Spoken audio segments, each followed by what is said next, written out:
पिताओं को प्रणाम करें और इस कक्षा में जुड़े। आज की कक्षा संपन्न की जाए। ओम भूर्भुवः स्वः तत्सवितुर्वरेण्यं भर्गो देवस्य धीमहि धियो यो नः प्रचोदयात्।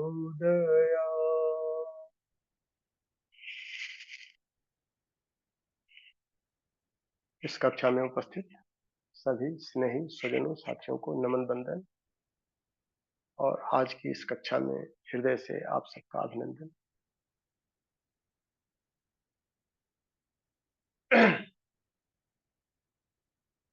मर्यादा पुरुषोत्तम भगवान राम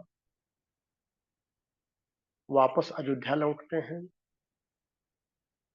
सभी उनका कृपा पात्र बनना चाहते हैं, सभी उनकी सेवा करना चाहते हैं, उनका प्रिय बनना चाहते हैं। उसका सूत्र क्या निकाला जाए, कैसे बना जाए, कैसे उनकी सेवा की जाए। अयोध्यापुर वासियों को बुलाते हैं और बुला करके पूर्ववासियों को एक ज्ञान का उपदेश देते हैं। उसको ही पूर्जन गीता या राम गीता भी बोला गया है। उसका जो सबसे महत्वपूर्ण सूत्र वो बताते हैं, बहुत अपील करता है। सोई सेवक प्रियतम मम सोई, मम अनुशासन माने जोई। वही सबसे ज्यादा हमारा प्रिय है और वही सबसे बड़ा अनन्य सेवक हो सकता है जो मेरे अनुशासन को मानता है। वही मर्यादा पुरुषोत्तम राम और प्रखर और प्रकाशित होकर के, ज्यादा गुणों से भरपूर होकर के दूसरे कालखंड में श्री राम के स्वरूप में अगर आते हैं, उन्होंने भी एक सूत्र दिया कि हमारा सबसे प्रिय और सबसे कृपा पात्र कौन हो सकता है। उस सूत्र का जो पहला स्टेटमेंट है, इसे हम सब संकल्प सूत्र कहते हैं। ईश्वर को सर्वव्यापी और न्यायकारी मानकर उसके अनुशासन को अपने जीवन में उतारें। यही अनुशासन ही हमारे सारे प्रयासों का, सारी साधनाओं का निचोड़ होता है। परमात्मा को भी अनुशासन ही प्रिय है और कुछ नहीं। उसी अनुशासन के सहारे हम उनका कृपा पात्र बनना चाहते हैं। इसीलिए उपासना उनके साथ एक संबंध स्थापित करते हैं, अपने को जोड़ने का प्रयास करते हैं उस चेतना के साथ में, ताकि जुड़ करके और फिर अपने दोष गुणों दुष्प्रवृत्तियों को कैसे साफ किया जाए, किस तरह का संयम अपनाया जाए, उसके सूत्र उसी से लेकर के और अपने को संयमित और नियमित करते हुए ज्ञान की सामर्थ्य, इच्छा शक्ति और क्रिया शक्ति, ये तीनों गुणों से युक्त होकर के और फिर उसी के अनुशासन को मानते हुए हम समाज में उतरते हैं। इस अनुशासन के माध्यम से हम अपने को कितना परिष्कृत और प्रखर बना पाते हैं, यही हमारी सारी साधनाओं का निचोड़ है। और इसी क्रम में हमारे सभी साधक इस यात्रा में साथ साथ चल रहे हैं। श्रद्धेय बाबूजी के मार्गदर्शन में वो समय समय पर सूत्र बताते रहते हैं कि परम पूज्य गुरुदेव ने कौन सा सूत्र दिया है जो अनुशासन की मर्यादा में आता है। और इन्हीं सहगामियों में आज 15-16 लोग अपना अनुभव साझा करना चाहते हैं और उस श्रृंखला में हम सबसे पहले आमंत्रित करेंगे कि जो हम सबके बहुत प्रिय भी हैं और साधना के प्रेरणा स्रोत भी हैं, आदरणीय अमन भैया, जो इस समय गाँव में हैं, सिकोहाबाद में, रहते गुड़गाँव में हैं। तो हम चाहेंगे कि क्या कुछ आप प्रतिदिन अपना परिष्कार करते चल रहे हैं और हम समय-समय पर आपके ही मुखार बिंदु से सब चीज़ें सुन करके और आपको ही फ़ॉलो करते रहते हैं। तो हम चाहते हैं कि हमको फिर प्रेरणा दें कि आप अपने को परिष्कृत कैसे कर पा रहे हैं और प्राण शक्ति को संवेदना के रूप में, करुणा के रूप में, आत्मीयता, ममता के रूप में कैसे प्रखर करते जा रहे हैं उच्चतर कोशों में, उसको बताएँ ताकि हमारे सभी साधक जो नए जुड़े हैं, वो भी प्रेरणा स्रोत लेकर के और इसी प्रेरणा के सहारे अपनी यात्रा हम लोग उसी दिशा में सफलतापूर्वक पूरा करें। आदरणीय अमन भैया। जी भाई साहब, आपको प्रणाम। आदरणीय बाबूजी को प्रणाम और सभी साधकों को प्रणाम। अम, जो प्रेरणा स्रोत की बात कही है तो हमें तो लगता भी आप सब लोगों से सीखने का बहुत एक बड़ा स्कोप है और हम सीख भी रहे हैं। जो कुशल प्रबंधन, मैनेजमेंट, टाइम मैनेजमेंट ये सारी चीज़ें हम जो अभी भी आप लोगों से सीख रहे हैं और बहुत कुछ स्कोप है सीखने का। तो ये सौभाग्य है कि एक ऐसा ग्रुप, एक ऐसा प्लेटफ़ॉर्म मिला कि जहाँ पर सीखने के लिए बहुत कुछ है और जीवंत उदाहरण है जिसमें। तो इसलिए आप सभी हमारे प्रेरणा स्रोत हैं। साधना के लिए अगर ये कहा जाए, तो फिर समर्पण करने के बाद में, गुरु के सामने समर्पण करने के बाद में, फिर अपनी कोई इच्छा वहाँ रह नहीं जाती है कि हमें क्या करना है, हमें कैसे आगे बढ़ना है। ये तो गुरु का ही मार्गदर्शन रहता है कि किस तरीके से आगे क्या-क्या करना है। और उसी के हिसाब से प्रत्यक्ष मार्गदर्शन करने वाले गुरुजन भी मिलते रहते हैं, जैसे आदरणीय बाबूजी हम लोगों को मिले और साधना में जो है एक उछाल आया, तो इसके लिए बाबूजी को बहुत बड़ा श्रेय जाता है।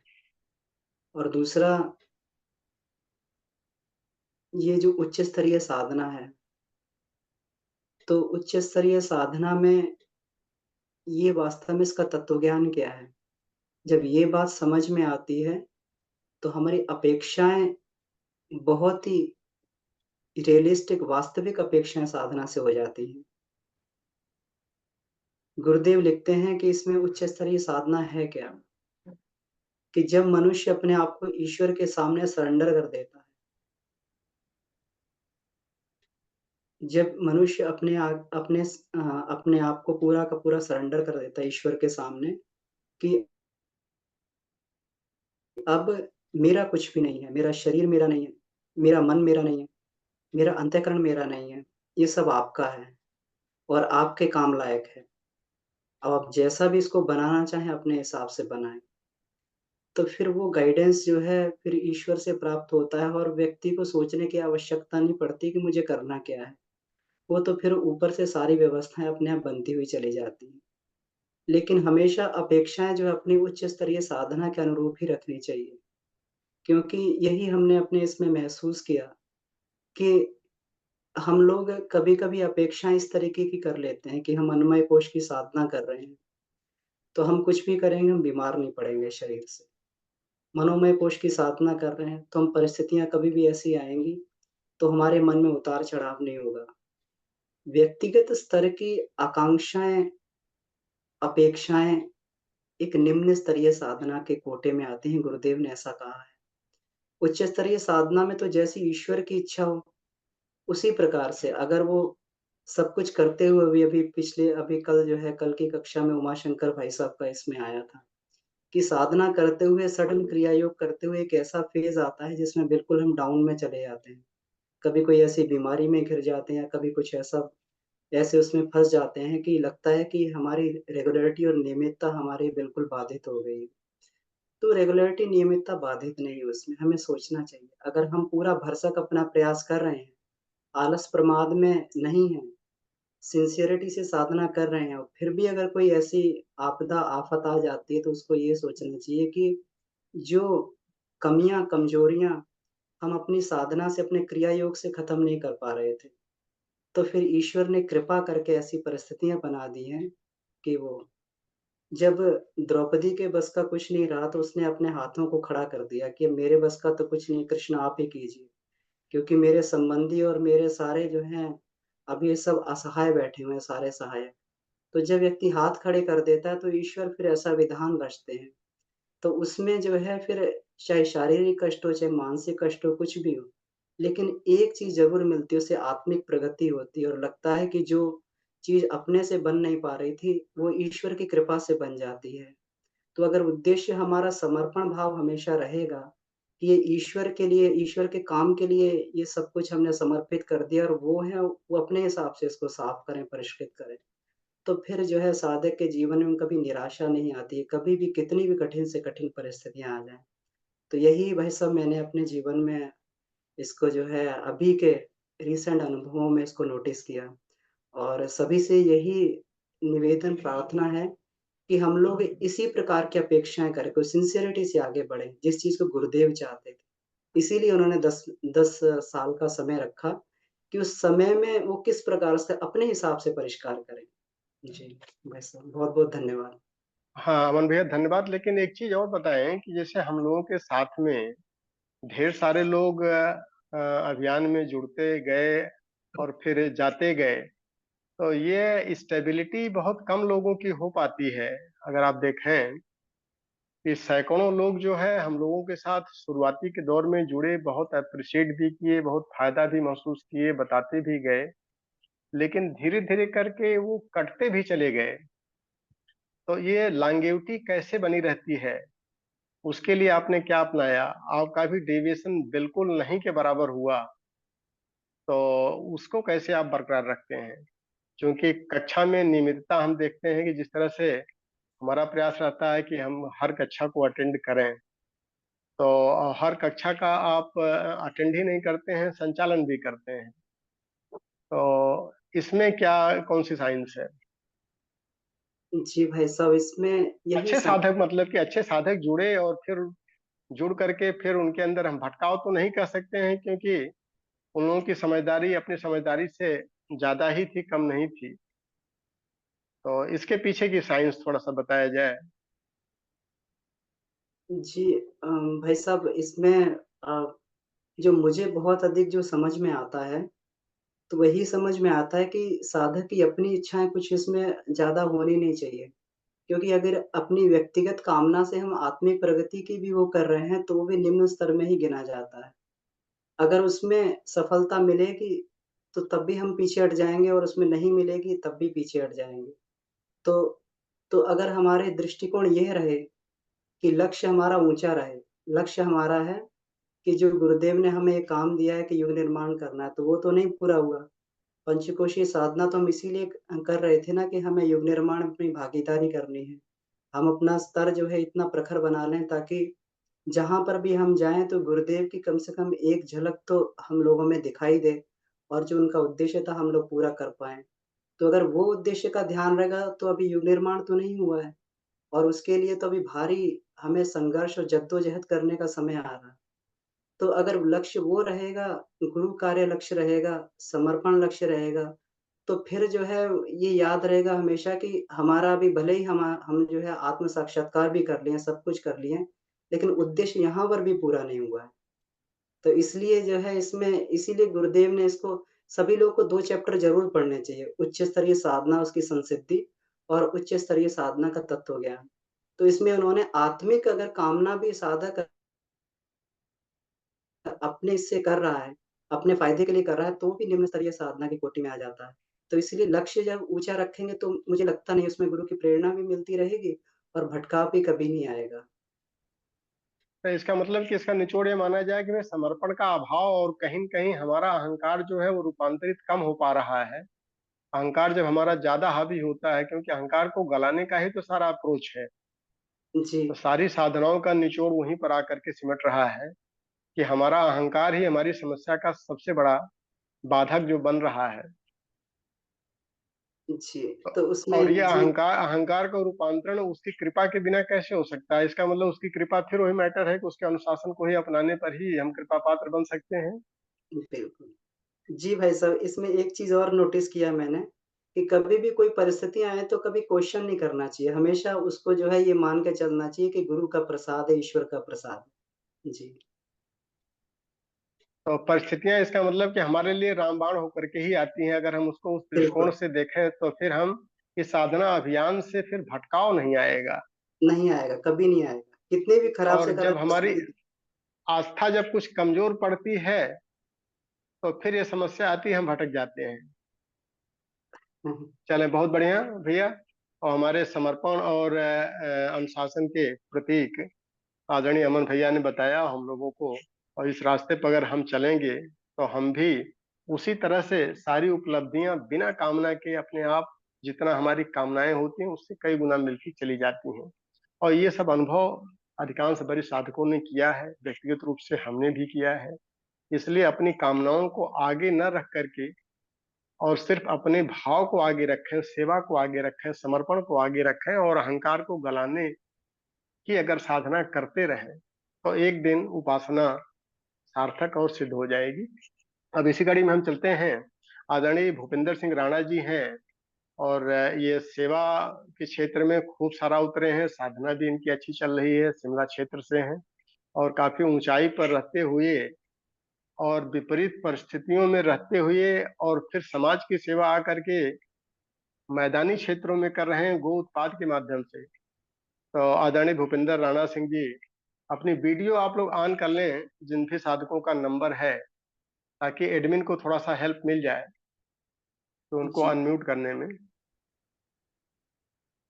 जी, भूपेंद्र भैया जी, मुझे लग रहा है इसमें अभी नहीं अभी जुड़ पाए हैं क्या? जुड़ नहीं पाए हैं। जी, जी, जी। अच्छा, तो चलें फिर हम आगे बढ़ते हैं। और जिनका नाम लिस्ट में नहीं है, अगर वो भी कोई साधक अनुभव साझा करना चाहेंगे तो लास्ट में अगर समय मिलेगा तो हैंड रेज करेंगे, तो उनका भी अनुभव आज लिया जा सकता है। अब हम सीधे चलते हैं नई दिल्ली। और मीना शर्मा दीदी हैं कक्षा में, ये हमारी शिक्षिका भी हैं और प्रोफेशन से भी शिक्षिका हैं। बच्चों को भी इन्होंने अच्छा शिक्षा दिया है और समाज को भी अच्छा शिक्षण दे रही हैं। तो दीदी कैसे ये सब कुछ कर पा रही हैं और अपने आचरण से आप शिक्षण देती हैं, तो पंचकोश से आपको क्या कुछ फायदा हो पा रहा है उसको थोड़ा सा आप बताएं। जी, आदरणीय मीना बाबूजी शर्मा दीदी। बाबूजी को प्रणाम। सभी वरिष्ठ साधकों को बहुत बहुत प्रणाम। और शिक्षा दे नहीं रहे हैं, ले रहे हैं और सीख रहे हैं। जैसा अभी अमन भैया ने बताया और आपने बताया, तो इस मार्ग पर अग्रसर हैं। पंचकोश तो पूरा ही रूपांतरण कर देता है, शारीरिक, मानसिक और जितने भी हमारे स्तर हैं उन सब पर पंचकोश साधना हमारे जीवन के दृष्टिकोण को बदल देता है। तो जिस तरह का जीवन हम पहले जी रहे थे उसको एक दिशा मिल जाती है। वही जैसे आपने कहा कि ईश्वर का अनुशासन, जो गुरुदेव ने कहा है कि उसको जब हम उस पर चलते हैं तो पहले पता ही नहीं होता कि वो अनुशासन क्या है। तो पहले उस पर जो हम अपने आप को हावी रखते हैं उसी की वजह से सारी समस्याएं उत्पन्न होती हैं।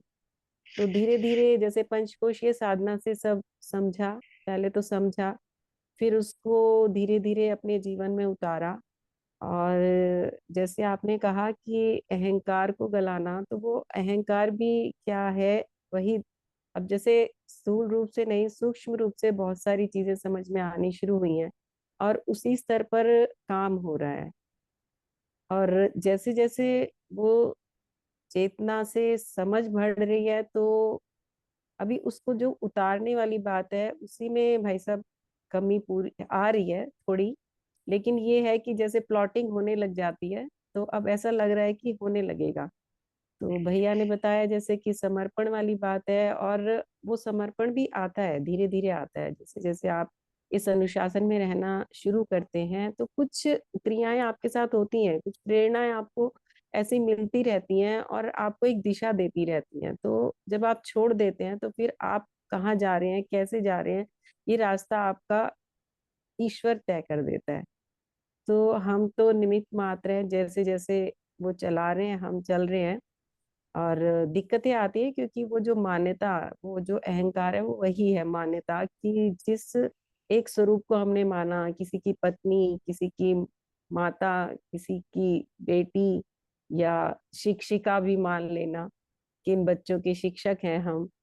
तो ये मान्यताओं को गलाने में समय लगता है और धीरे धीरे चीजें आ जाती हैं समझ। लेकिन जैसे पहले होता था कि वो जो रिजिडनेस थी पहले, उनको एक्सेप्ट नहीं कर पाते थे, अब उन चीजों में बहुत शीघ्रता से समझ में आ जाता है कि कहाँ गलती हुई और आगे इसमें कैसे सुधार करना है। तो पथ पर आगे बढ़ रहे हैं और पंचकोशीय साधना के जो पांचों कोश हैं, तो जैसे शारीरिक रूप से, प्राण शक्ति के रूप में वो ऊर्जा अनुभव कर पा रहे हैं। और जैसा आपने कहा, निरंतरता और नियमितता और सजगता, ये चीजें अनिवार्य हैं किसी भी साधना को करने के लिए, या इस पथ पर आगे बढ़ने के लिए। कुछ भी करेंगे तो उसमें नियमितता और निरंतरता की आवश्यकता रहती है। तो बाबूजी से जुड़े तो काफी समय हो गया, उनका सानिध्य प्राप्त किए, लेकिन अगर जो साधना में नियमितता और निरंतरता अगर कही जाएगी तो पिछले 3 सालों से मैं अनुभव करती हूँ कि वो बढ़ी है। और जैसे जैसे वो बढ़ती है तो आप उस परिवर्तन को साक्षात अनुभव कर पाते हैं। तो आप सभी से प्रेरणा मिलती है। और बाबूजी ने तो हमारे लिए इतना कुछ कर दिया है कि ये शनिवार और संडे की कक्षा के अतिरिक्त हर दिन भी उन्होंने सुबह आधे घंटे का समय दिया है। कि हमारी ही प्रयासों में अभी कमी है, मतलब उस पर उतरने में थोड़ा सा लग रहा है मुझे, पर लग रहा है कि पटरी पे आ जाएंगे, हो जाएंगी चीजें। तो अभी संयम की कमी लगती है, कुछ छेद अभी भी पूरी तरीके से भर नहीं पाए हैं और उसी में प्रयास चल रहा है।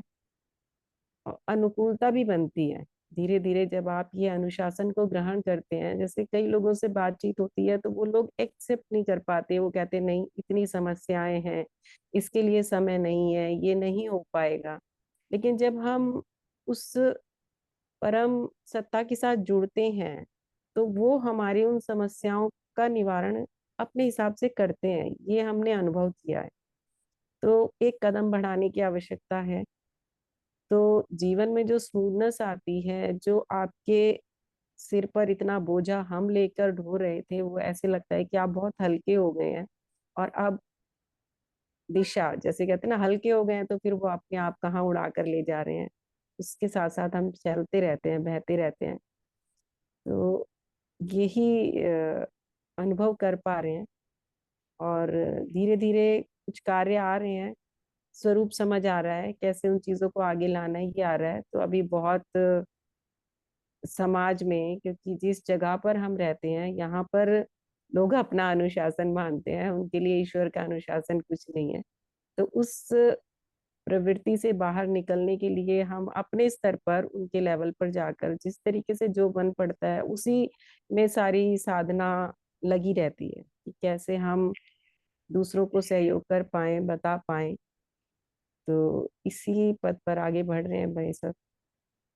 धन्यवाद दीदी। और दीदी को हम चूंकि पिछले 5-7 सालों से जान रहे हैं, और 7 सालों के अंदर इनके व्यक्तित्व में इतना परिवर्तन हुआ, इतना परिवर्तन, और प्रतिदिन ये करती हैं। 6-6 महीने की बात तो अलग है, 6-6 महीने में अपना अनुभव बताती हैं। और जो इन्होंने अपने व्यक्तित्व में परिवर्तन किया है, इतना सहजता, सरलता, सौम्यता के साथ में, और पारिवारिक अनुशासन भी, दोनों बच्चियों से हम लोग कल मिले भी थे। तो परिवार भी हमारा कैसे सही दिशा में चलता चला जा रहा है पंचकोश साधकों का। तो अगर हम चाहेंगे कि ये सब चीजें हमारे घर पर भी आवे, तो इस अनुशासन को, इस समर्पण को अगर हम भी अपनाएंगे, तो हमारे भी बच्चे इसी तरह से, उनके अंदर भी प्रखरता और निखार होता चला जाएगा, और वो भी आगे चल करके पूजनीय बन जाएंगे। अब हम चूंकि समय की मर्यादा है, नहीं तो दीदी से तो लगातार इच्छा करती रहती है कुछ न कुछ अच्छी चीजें जो है प्रेरणा के रूप में सुनते रहें। अब सीधे जब नई दिल्ली से चलते हैं काठमांडू की तरफ। और काठमांडू में हमारे राजेंद्र थापा जी जो है, सायों थुंगा फुलका हामी एवटे माला न पाली। इस राष्ट्र भावना से ओतप्रोत होकर के पंचकोश की साधना भी करते हैं और राष्ट्रीयता को साथ साथ ले करके अपना बिजनेस धंधा भी बढ़िया से संभालते हैं। तो राजेंद्र थापा जी, आप बताएं कि आपको क्या क्या अनुभव हो पा रहा है जी और क्या प्रणाम। कुछ सुधार कर पा रहे हैं, और संख्या थोड़ा सा पंचकोश के साधकों की बढ़ाइए। हमारी हार्दिक इच्छा है कि हम एक बार बाबूजी के साथ में काठमांडू जरूर आवें और जी जी साधकों से मिलें। जी श्योर। राजेंद्र थापा जी, जी प्रणाम प्रणाम श्योर सर। प्रणाम प्रणाम। संपूर्ण साथी भाई को प्रणाम।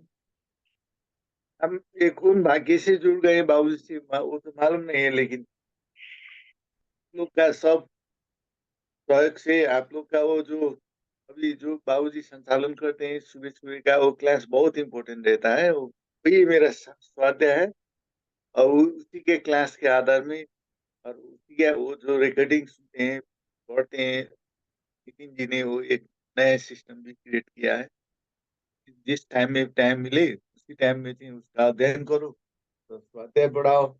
ये बहुत बहुत लाभ हो रहा है मेरे को। और वो जो संस्था आप लोग ने खुला है वो विश्वामित्र का विद्यालय है, अभी तक कहीं नहीं खुला है। ऐसा ऐसा पठन पाठन नहीं होता है कोई भी आध्यात्मिक क्षेत्र में, विश्व में कहीं भी नहीं है। जितना भी जो बड़ा बड़ा जो शिक्षा देते हैं, ये विश्वामित्र का जैसा कहीं भी नहीं है। इसलिए आज से मैं ये भी घोषणा कर देता हूँ, वो विश्वामित्र का सही वो विश्वविद्यालय है। हम लोग इतना भाग्यशाली है बाबूजी के सहारे से। तो इसमें इतना ज्ञान और पंचकोश को तो किसी को मालूम ही नहीं था। जो गायत्री साधक थे अभी भी बहुत आदमी से मिलते हैं हम, उन लोग को पंचकोश को थोड़ा भी ज्ञान नहीं है, अध्ययन नहीं है, लेकिन वो उन लोग साधना करते हैं। गुरु सत्ता से जो शक्ति प्राप्त है उसका थोड़ा बहुत ज्ञान भी हो जाता है। लेकिन हम लोग का वो जो पढ़ने का स्टाइल, बुझाने का स्टाइल कोई भी कहीं भी नहीं मिला है मेरे को अभी तक। स्वाध्याय बढ़ रहा है, मेरा भी बहुत इम्प्रूव हो रहा है। मेरे मन में शांति, सब प्रति प्रेम, और सब जगत में एक ही देखना, मेरे आत्मा और सबकी आत्मा एक ही देखना, वो मेरा वो भाव लग रहा है।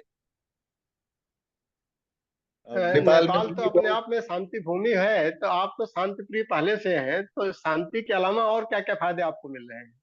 नहीं, बहुत कुछ फायदा है। एक एक मित्र भाव है। मित्र भाव में चलने का वो जो इरिटेशन का वो भाव सब खत्म हो गया है। वो कोई जो भी अपने वो बाबूजी बोलते हैं वो एंगल ऑफ विजन, जो देखने के और सुनने का एंगल ऑफ विजन ही चाहिए क्या है। अब ऑफिस में भी हम कभी इरिटेट नहीं होते, तो और शांति लोग के भी साथ में होते। आनंद भी आपको आ रहा है, कुछ विकास वगैरह भी हो रहा है जीवन में? जी जी ऑब्वियसली इसी का विकास तो है मेरा, इसी का विकास है। तो बहुत बढ़िया, लेकिन हम चाहेंगे कि थापा जी ये जो है प्रेरणा अपने भाइयों को, बहनों को और सबको दें, ताकि लोगों का भी फायदा हो। जब तक हम सेवा नहीं करेंगे तब तक हमारी और आनंद में, शांति में वृद्धि नहीं हो पाती है ना। जो जी सभी जी बड़े साधक बता रहे हैं कि जब हमको मिलने लगे तो हम बांटना शुरू कर दें तो और बढ़ने लगता है। नहीं, बढ़ जाएगा, क्योंकि हम लोग ने वो इंडिया के बॉर्डर वो बीरगंज में एक मंदिर स्टैब्लिश हो रहा है अभी। वो पूर्व न्यायाधीश को क्या बोलते हैं, अ, उसने स्टार्ट किया है मंदिर बनाने के लिए। वहां पर पंचकोश का जिम्मेवारी मेरे मेरे भाग में है। तो मैं बहुत बढ़िया, बहुत बढ़िया। तो चूंकि ये चेतना की यूनिवर्सिटी जो हम लोग ले करके चल रहे हैं बाबूजी के मार्गदर्शन में, तो प्रयास ये रहे कि भाई चेतना की आवश्यकता जो पूरे विश्व स्तर पर है। तो अगर इस तरह की अपॉर्चुनिटी आपको मिलती है तो उसमें प्रयास करें कि अधिक से अधिक सेवा जो है पूरे नेपाल के लोगों को दिया जाए। तो आप जब भी बताएंगे तो उसका जो है एक सुटेबल एक्शन ले लिया जाएगा, कहीं दिक्कत नहीं आएगी। Obviously obviously. और अगर कोई पूर्व न्यायाधीश है तो फिर उनको जो है ये ज्यादा समझ में आएगा, क्योंकि हम लोगों की न्याय की ही तो विद्या है। हाँ तो जी उनसे आप चर्चा करें, अगर उनके संरक्षण में चल रहा है तो फिर हम लोग आगे इसको गति दे देंगे वहां पर भी, ठीक है? जी जी चलिए, हमारी सारी शुभकामनाएं। और चूंकि क्लास में आप रेगुलर बने रहते हैं, हम तो क्लास में खाली यही देखते हैं कि कौन रेगुलर है कौन रेगुलर नहीं है, हमारा एक ही काम रहता है। तो हमारी सारी शुभकामनाएं कि आपका जो भी बिजनेस है वो भी बढ़े, भौतिक जगत में भी आपका पूरा विकास हो, और शांति और आनंद में तो पहले से आपके पास है उसमें और वृद्धि होती रहे। सारी शुभकामनाएं आपके साथ में है सभी पंचकोश साथियों की तरफ से। और पंचकोश का एक बढ़िया सा सेंटर जो है काठमांडू में बनाइए, तो फिर आगे हम लोग गति पकड़ाते हैं इसको। अब हम सीधे चलते हैं। प्रसून दुबे जी अगर क्लास में है तो अपनी वीडियो को ऑन कर लें। प्रसून दुबे जी हैं, अपनी वीडियो को जिन भी साधक का नंबर आता है अनुभव साझा में, वो अपनी वीडियो को ऑन कर ले। जी भाई साहब, ये प्रसून जी हैं नहीं शायद इसमें। अच्छा, प्रसून जी नहीं है अभी। चलिए, हमको लग रहा है कि कहीं ये व्यस्त होंगे या तो नेटवर्क की प्रॉब्लम इनकी रही होगी। जी अब पंचकोश के एक ऐसे साधक से हम लोग अभी रूबरू होंगे कि हम लोग छोटी मोटी समस्याएं जब जीवन में आती हैं तो उससे विचलित हो जाते हैं।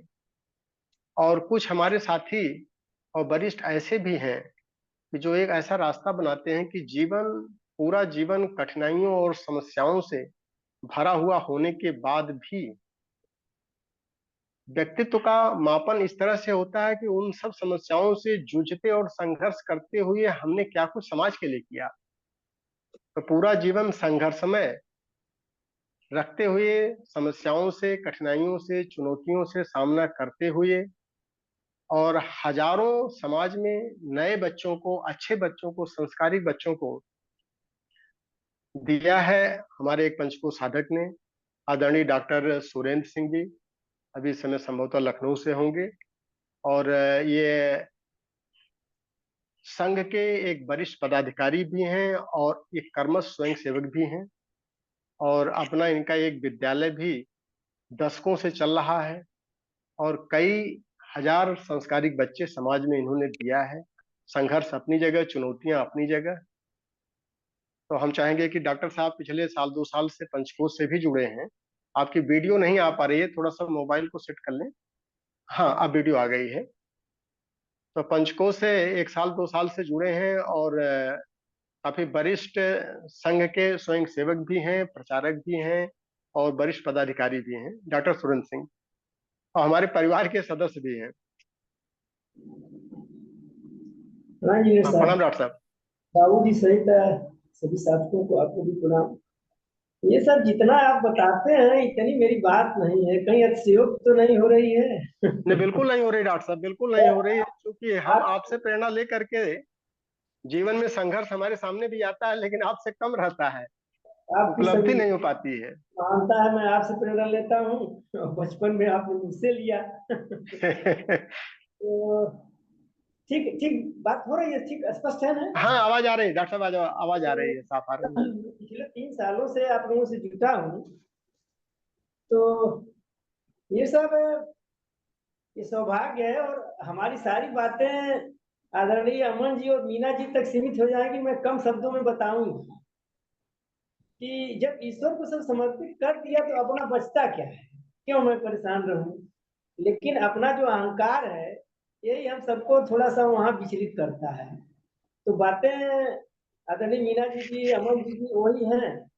शब्द हम ज्यादा समय भी नहीं लेंगे, लेकिन ये 3 साल से आपकी पंचकोश साधना से, आप लोगों से, बाबू जी का ये जो सानिध्य है, उस रास्ते को आसान करने में हमको और भी मदद कर रहा है। ईश्वर का समर्पण तो है, समर्पण, नियमितता, अनुशासन, ये सब तो बहुत आवश्यक चीजें हैं। लेकिन हम लोग, जैसा कि आप सबकी मंशा है कि हमारी बातें समाज में जाएं, लोग हमसे जुटे, आपका एक चेतना केंद्र भी यहाँ है, जिससे काफी लाभ तो मिल रहा है। लेकिन उस लाभ की अस्थायित्व, जो शुरू में आपने जो विषय रखा कि अस्थायित्व नहीं बन रहा है, इसकी थोड़ी समस्या है। लेकिन अब वही ईश्वर पर छोड़ करके अपना प्रयास करते रहा जाए, तो फिर जब समय आएगा तो लोगों के दिल दिमाग में ये बातें गहराई तक उतरेंगी, और जब गहराई तक उतरेंगी, समर्पण होगा, नियमितता होगी, तभी उनको लाभ मिलेगा। इस दिशा में क्योंकि थोड़ी व्यक्तिगत थी दिक्कतें। इस समय मैं गांव पर हूँ, आपके ही गांव पर हूँ, लखनऊ से आया हूँ। जी फिर अभी नवरात्र सत्र में आप सबसे मिलना भी है। तो ऐसे ही सब चल रहा है पंचकोश तो साधना डॉक्टर के। साहब पंचकोश कैसे, चूंकि आप तो ऑलरेडी त्यागी भी हैं और संघर्ष भी तो चलता रहता है, और स्वयं सेवक में अनुशासन तो अपने आप इतना ज्यादा हो जाता है, जिस पद को आपने होल्ड किया है पिछले दशकों से, तो उसमें पंचकोश कैसे सहयोगी बन पा रहा है? पंचकोश का तो सहयोग आप लोगों को 3 साल से दिख रहा होगा, या हमको खुद दिख रहा है। पंचकोश का इतना सहयोग है कि जैसे कोई, हम लोग साइंस के हम भी विद्यार्थी रहे हैं, किसी प्रयोग में जो भूमिका मेथड की होती है वो मेथड मिल गया है। और थियरी में, आर्ट के स्टूडेंट्स में तो प्रैक्टिकल होता नहीं है, तो वहाँ तो सब थियरी थियरी है, चलते रहते हैं उस ज्ञान के आधार पर। लेकिन प्रैक्टिकल के मेथड्स जो हैं, इसकी देन तो आदरणीय बाबू जी हैं, आपकी ये पंचकोश साधना है कि जो मेथड्स मुझको इसके बारे में इतना एक्यूरेट नहीं मिला था, कोई हाथ पांव मारते रहे हवा में। नहीं, बहुत सही डॉक्टर साहब, और चूंकि ये सिस्टमेटिक एक विद्या परम पूज्य गुरुदेव ने जो दिया है और बाबूजी के मार्गदर्शन में हम लोग जो लेके चल रहे हैं, तो उसी से लाइफ जो है और सिस्टमेटिक और सुव्यवस्थित होती चली जा रही है।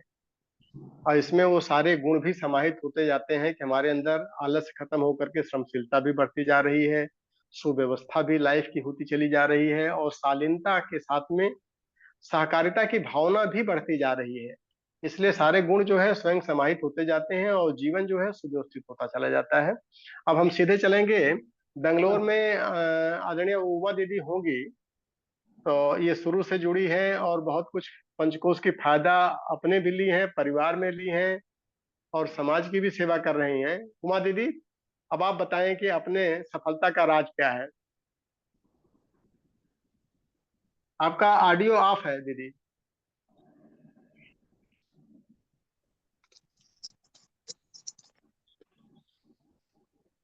हाँ, प्रणाम दीदी, आपकी आवाज अब आ सकती है।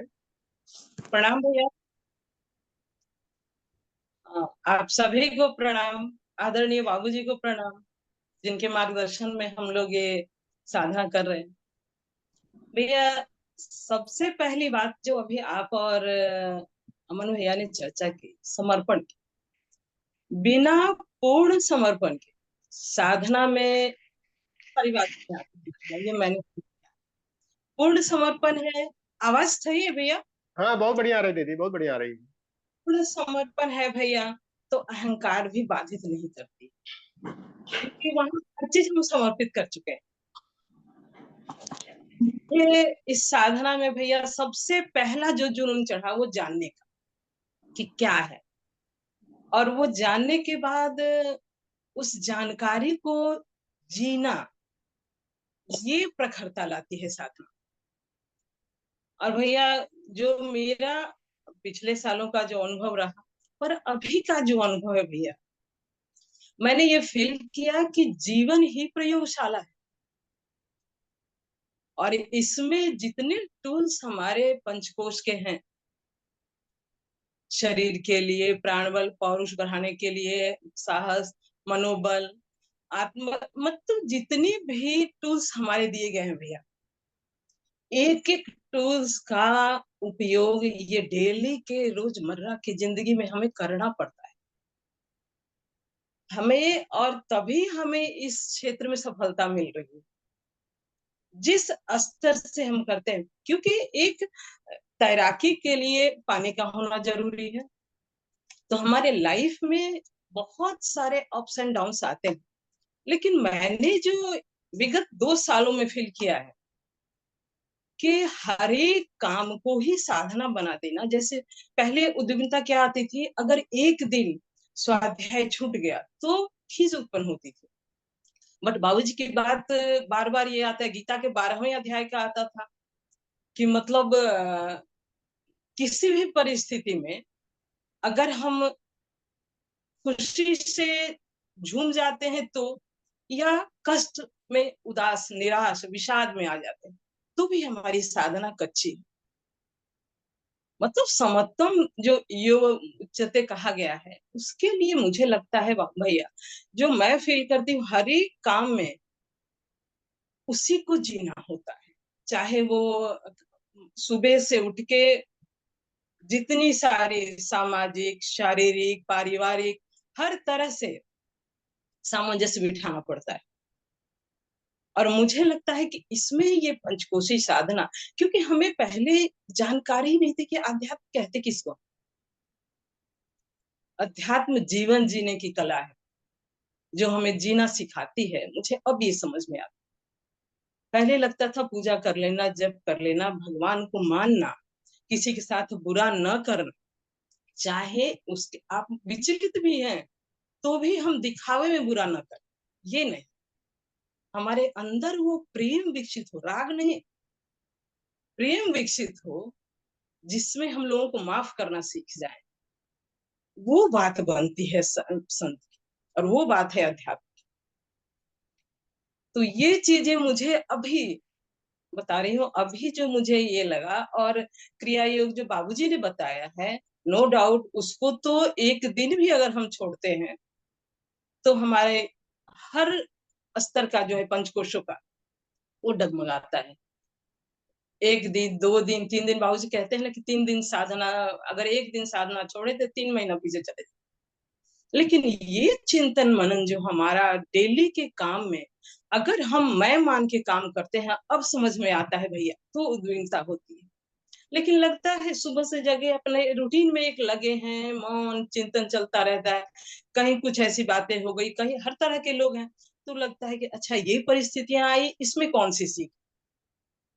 ऐसा नहीं है कि उस समय थोड़ी देर के लिए आवेश आता है कि अरे इतना कर रहे, इतना करो, ऐसे करो, फिर ऐसे, बट फिर तुरंत आता है कि सुधार हमें खुद का करना है।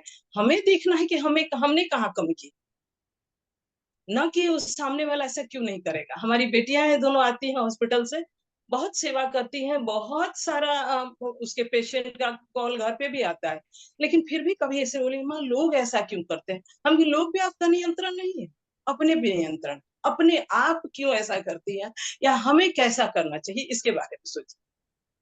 तो भैया अभी का फिलहाल जो मेरा इसी पे चल रहा है, और मुझे खुशी है भैया कि मैं इस ये में मैं ये नहीं कह सकती मैं पूर्ण रूप से इसको प्राप्त कर चुकी हूँ, बट डेली का जो हमारा ये होता था, इसमें बहुत मतलब इम्प्रूवमेंट हुआ है, बहुत ज्यादा भैया। दीदी एक चीज थोड़ा सा और हम चाहते हैं जानना हाँ आपसे कि एक चीज जी बहुत भैया। कॉमन हमने जो गरीब वरिष्ठ जो पंचकोश के साधक हैं और जो शुरू से जुड़े हैं उनके जी भैया। बच्चों में उनके व्यक्तित्व में जो निखार आता है। आपकी दोनों बच्चियां डॉक्टर श्वेता सिंह, डॉक्टर शिवांगी सिंह, कोई पंचकोश की साधिका हैं, तो बच्चों के व्यक्तित्व के निखार में आपको कितना सहयोगी पंचकोश की साधना हो पाती है। यही कॉमन चीज जो है अभी मीना दीदी के साथ में भी है, आपके साथ में भी है। अमन भैया के जी बच्चे भैया। छोटे हैं लेकिन उसी दिशा में सब चल रहे हैं। जी एक जो भैया। बड़ी कॉमन चीज आती है कि जो पंचकोश के साधक वरिष्ठ हैं उनके बच्चे निखार उनके अंदर कैसे आ रहा है। जी भैया, इसमें मुझे जो लगता है ना भैया, कि जो मैं करती हूँ, मैंने कभी उन लोगों को कहा नहीं कि ये करो। मुझे रहता है कि मुझे अपनी दिनचर्या, मैं अगर 3 से 5:30 तक ये टाइम मेरा होता है। बच्चे कहते हैं कि माँ क्यों, हम लोग तो कुछ एक एम है जिसके लिए पढ़ते हैं, ये करते हैं, बट आप तो आराम कर सकती हैं। हम कि बेटा मेरा आराम इसी में नहीं है, मुझे इसके बिना आराम नहीं मिलता। तो मेरी जो दिनचर्या है ना भैया, तो और मैं कभी कुछ कहती नहीं कि ये कर लेना चाहिए या करो। वो जब कुछ परेशानी आएगी, कुछ ही आएगा, तो हमारी दिनचर्या के अनुसार जितना हो सकता है वो करती है। बाकी का अगर कुछ भी होता है तो वो आती है मेरे पास कि माँ ऐसी ऐसी बातें, इसमें क्या करना चाहिए, तब बताती हूँ भैया। क्योंकि बार बार बाबूजी कहते हैं ना, दीपक तले अंधेरा, अगर आप बार बार बताते हैं तो वो ज्यादा प्रभावशाली नहीं होता, क्योंकि वो लेने की तैयार नहीं। और जब लेने के अभी जैसे है, इतने सालों से मैं योगा कर रही हूँ, इतने ये कर रही हूँ, लेकिन दोनों नियमित नहीं है योगा में। अब क्या हुआ है, अब उन लोगों को लगता है कि हेल्थ कॉन्शियस होना चाहिए, क्योंकि सब चीज होते हुए भी इसको करना चाहिए, तो अब नियमितता आ गई है। अभी इवन छोटी वाली है, बोलती है उसके अंदर इतनी बेचैनी हो रही है, बोले माँ मुझे सासाराम जाना है, मुझे हिमालयन के लिए जाना है, मुझे करना है। क्योंकि इसके सिवा कोई ऑप्शन नहीं है लाइफ में। देखो बेटा, नहीं, ये बिल्कुल सही है दीदी। और इस चीज को हमने भी महसूस किया है, तो हमको लगता है कि बच्चे जो शिक्षण लेते हैं, भैया किसी का ऑडियो ऑन है, उसको ऑफ कर दीजिएगा। तो ये हमको ऐसा महसूस होता है कि हमारे साथ में भी ये होता है कि जब हम मॉर्निंग में 3 बजे उठते हैं अपना स्वाध्याय करने के लिए, तब बेटी हमारी जाती है कि पापा आप गुड नाइट हम कहेंगे, आप हमको गुड मॉर्निंग कहेंगे। तो जब साथ साथ दोनों रहते थे तो कहती थी अहर्निश जो है वो स्वाध्याय चलते रहना चाहिए, बाबूजी ने फार्मूला दिया है। तो 3, साढ़े 3, 4 बजे तक हम पढ़ते हैं और 3 बजे से आप उठ जाते हैं। और उन सबका यही रहता है कि भाई आपको सब कुछ मिल चुका है, फिर काहे के लिए पढ़ाई कर रहे हैं 3 से 5। तो ऐसे बच्चे जो शिक्षण तभी ले पाते हैं कि हम क्या कर रहे हैं, और वही जी, जो बच्चे देखते हैं हमारे आचरण में देखते हैं, उसी से बच्चे अपने आप संस्कारित होते चले जाते हैं। तो एक बहुत इंपॉर्टेंट चीज निकल के आती है कि जो पंचकोश के गायत्री साधक हैं, ये अपने परिवार को सुसंस्कारित और सुव्यवस्थित करते हुए चलते हैं। तो व्यक्तिगत हमको जो लाभ मिलता है, मिलता ही है, और हमारी जनरेशन भी इससे प्रभावित होती चली जाती है। और इसका सबसे इम्पोर्टेंट सूत्र यही है, इसलिए सबको रिकमेंड करना चाहिए कि जिनको अपने बच्चों को आगे लाना है, उनको पंचकोश की साधना अपनाना पड़ेगा, और निरंतरता और नियमितता। और एक बात और भैया, जी ये दीदी। जब आपके बच्चों को लोग देखते हैं, जी मैंने देखा था कि लोग हमारे बच्चे क्या पहनते हैं, क्या वो गुरुदेव का वो रखते थे, वो सब लेने ज्ञान, वो जो ज्ञान घट होता था ना, वो जी जी जी। आप क्या करते हैं कि आप बच्चे ऐसे हैं। मुझे समझ में नहीं आता था कि मैं बोली मैं तो रेगुलर ऐसे गुरुदेव की साहित्य पढ़ती हूँ, बस जो उसके अनुसार अपना जीवन बना रखी हूँ, बस यही करती हूँ। तो देन और बहुत लोगों दीदी यही तो परम पूज्य गुरुदेव ने कहा है कि अगर देने लायक कुछ है समाज को, तो वो प्रेरणा दे, जिससे लोगों को आत्मज्ञान मिले, आत्मनिर्भरता लोगों की बढ़ती जाए। और अगर ये प्रेरणा भी हम लोग दे रहे हैं समाज को, तो ये बहुत बड़ी समाज की सेवा हो पाएगी, जो अपना व्यक्तिगत विचार है। तो अब हम सीधे जी चलते हैं, क्योंकि समय का भी अभाव है, नहीं तो दीदी से भी अनुभव लगातार ऐसे लेते रहेंगे। अब चलते हैं, हमारे साथ एक नए साथी, हमारे नए साथी तो नहीं है, पिछले 3 साल से साधना कर रहे हैं, और हमारे शिक्षक भी हैं, और हमारे विभाग के हमारे सहगामी भी हैं, विभाग के एक वरिष्ठ अधिकारी भी हैं, आदरणीय आशीष कुमार गुप्ता जी, गोरखपुर से। तो पिछले 2 ढाई साल में आपने क्या कुछ परिवर्तन किया गुप्ता जी, थोड़ा सा आप बताएं आशीष जी। आदरणीय बाबूजी को प्रणाम, आदरणीय एससी सिंह सर को प्रणाम, सभी साधकों को प्रणाम। पंचकोश की साधना को जैसा सर ने बताया कि 3 साल से अधिक हो गए हैं, और अनुभव शेयरिंग की बात आई है तो मतलब मैं हर बार ही अपना अनुभव शेयर किया है मैंने। तो आज सारांश रूप में मैं बताना चाहूंगा कि पंचकोश की यात्रा से पहले जैसे अभी मैंने ध्यान की क्लास ली ना, तो उसमें ध्यान में मैंने ये सीखा कि जिसका आप ध्यान करते हैं उसी तद्रूप हो जाते हैं। तो पहले मैं समस्याओं का पिटारा हुआ करता था, तो आप मुझे समस्या ही कह सकते थे, मैं समस्या ही हो गया था। मेरे पास हर वैरायटी की समस्या हुआ करती थी। तो उसका कारण भी था कि विजन में क्लैरिटी नहीं थी, क्या होना चाहिए, क्यों होना चाहिए, रीजनिंग, तो वो क्लैरिटी नहीं थी, बस किए जा रहा था। तो और एक यू टर्न आया, पंचकोश से जुड़ने के बाद एक यू टर्न आया जीवन में। तो यू टर्न में क्या होता है कि जो चीजें होती हैं रहती हैं पहले, वो एकदम से समाप्त हो जाती हैं। तो आज जीवन में मेरी अपनी कोई समस्या नहीं है, सारांश में यही कहूंगा कि अपनी कोई समस्या नहीं है। अब मेरे इर्द गिर्द जो लोग होते हैं तो वो अपनी समस्याओं के समाधान के लिए मेरे पास आ जाते हैं, क्योंकि अब मैंने अपनी समस्याओं को उठाना बंद कर दिया। उठाना इसलिए बंद कर दिया है क्योंकि दिखावे के लिए नहीं बंद कर दिया है, वास्तव में मैं अनुभव कर रहा हूँ कि मेरी अपनी कोई समस्या नहीं रह गई है अब। तो तो अपनी और समस्या नहीं रह गई, इसका मतलब आपके पास समाधान के सारे सूत्र मिल चुके हैं। सर अंदर से आ जाती हैं। बहुत बढ़िया, बहुत बढ़िया। और घर परिवार में बच्चों को भी सुसंस्कारित कर पा रहे हैं, अपना लाभ जो है थोड़ा सा बच्चों को, परिवार को, और फिर समाज को थोड़ा थोड़ा आगे एक स्टेप कैसे बढ़ रहे हैं।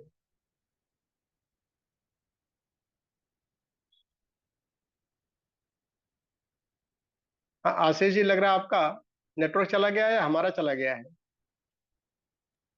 जी भाई साहब, आशीष जी का नेटवर्क लगता है कुछ आशीष जी का ही चला गया है ना। अमन भैया एक काम और करिएगा कि चूंकि स्ट्रेंथ जो है क्लास की 100 हो गई है, तो लाइव स्ट्रीमिंग का भी दे दीजिएगा जी जी कि जी। कुछ लोग अगर और जुड़ना चाहेंगे तो लाइव स्ट्रीमिंग के थ्रू, अदरवाइज जुड़ नहीं पाएंगे। हाँ, आशीष जी वापस आ गए हैं, तो दोबारा से इनको थोड़ा सा एक अपॉर्चुनिटी और दे दीजिए, ऑडियो अलाउ कर दीजिए इनका ऑन करने के लिए।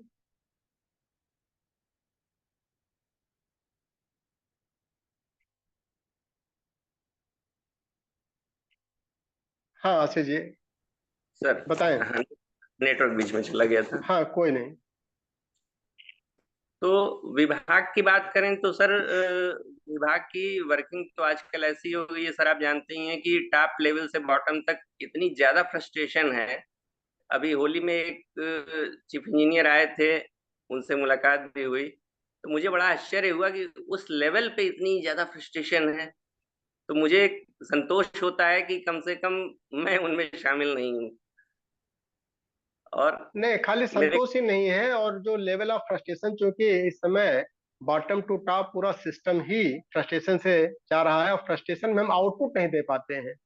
और आज की डेट में जितना आउटपुट आप विभाग को कंट्रीब्यूट कर पा रहे हैं, वो शायद अगर फ्रस्ट्रेशन में आप भी होते, समस्याओं से ग्रसित होते, समस्याएं सबके सामने आती है, जिसने मुस्कुराते हुए समाधान निकाल लिया, और वही दृष्टिकोण हमको पंचकोश देता है। इसलिए हम लोगों को रिकमेंड करें कि भाई, आपकी व्यक्तिगत जीवन, प्रोफेशनल लाइफ, सोशल लाइफ, ये सारी का समाधान जो है, समस्याएं संसार में और समाधान अध्यात्म में, और अध्यात्म के निचोड़ में पंचकोश। बिल्कुल सर, बिल्कुल सर। और बच्चों के बारे में मैं बता रहा था कि चूंकि मैं अपने बच्चों को जानता हूँ, थोड़ी सी उनकी परिवर्तन की प्रक्रिया धीमी है।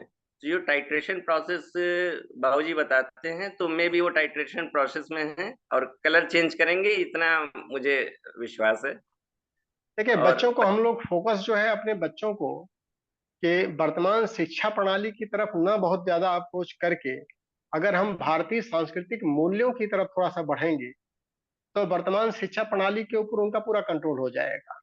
तो मूल्यों को ऊपर जो है, चूंकि आपकी धर्मपत्नी शिक्षिका भी हैं, और आप अध्यात्म से भी जुड़े हैं, तो दोनों लोग जो वैल्यू बेस्ड एजुकेशन है उस पर जितना फोकस करेंगे, उतना ही बच्चे जो है भौतिक जगत में भी आगे बढ़ते जाएंगे। और यही सूत्र जो हमारे वरिष्ठ साधक हैं सब दे रहे हैं, और उसी के सहारे हम लोग आगे बढ़ते जा रहे हैं।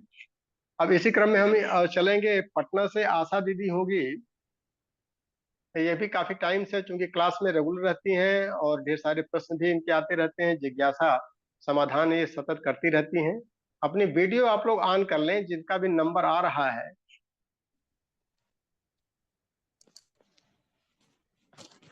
ओ भैया प्रणाम। हाँ प्रणाम दीदी, तो बताएं क्या प्रणाम। कुछ आपको पंचकोश से फायदा मिल पा रहा है। भैया फायदा तो बहुत है, शारीरिक स्वास्थ्य भी बहुत अच्छा रहता है और मानसिक शांति भी मिलती है, और किसी चीज की सोचने की शैली भी बदल गई है अब। और घर में सब लोग खुशी रहते हैं, और स्वाध्याय प्रतिदिन चलते रहता है, लेकिन कभी कभी उतार चढ़ाव आते रहता है, क्योंकि कभी बच्चे के पास जाना होता है, कभी गांव जाना होता है।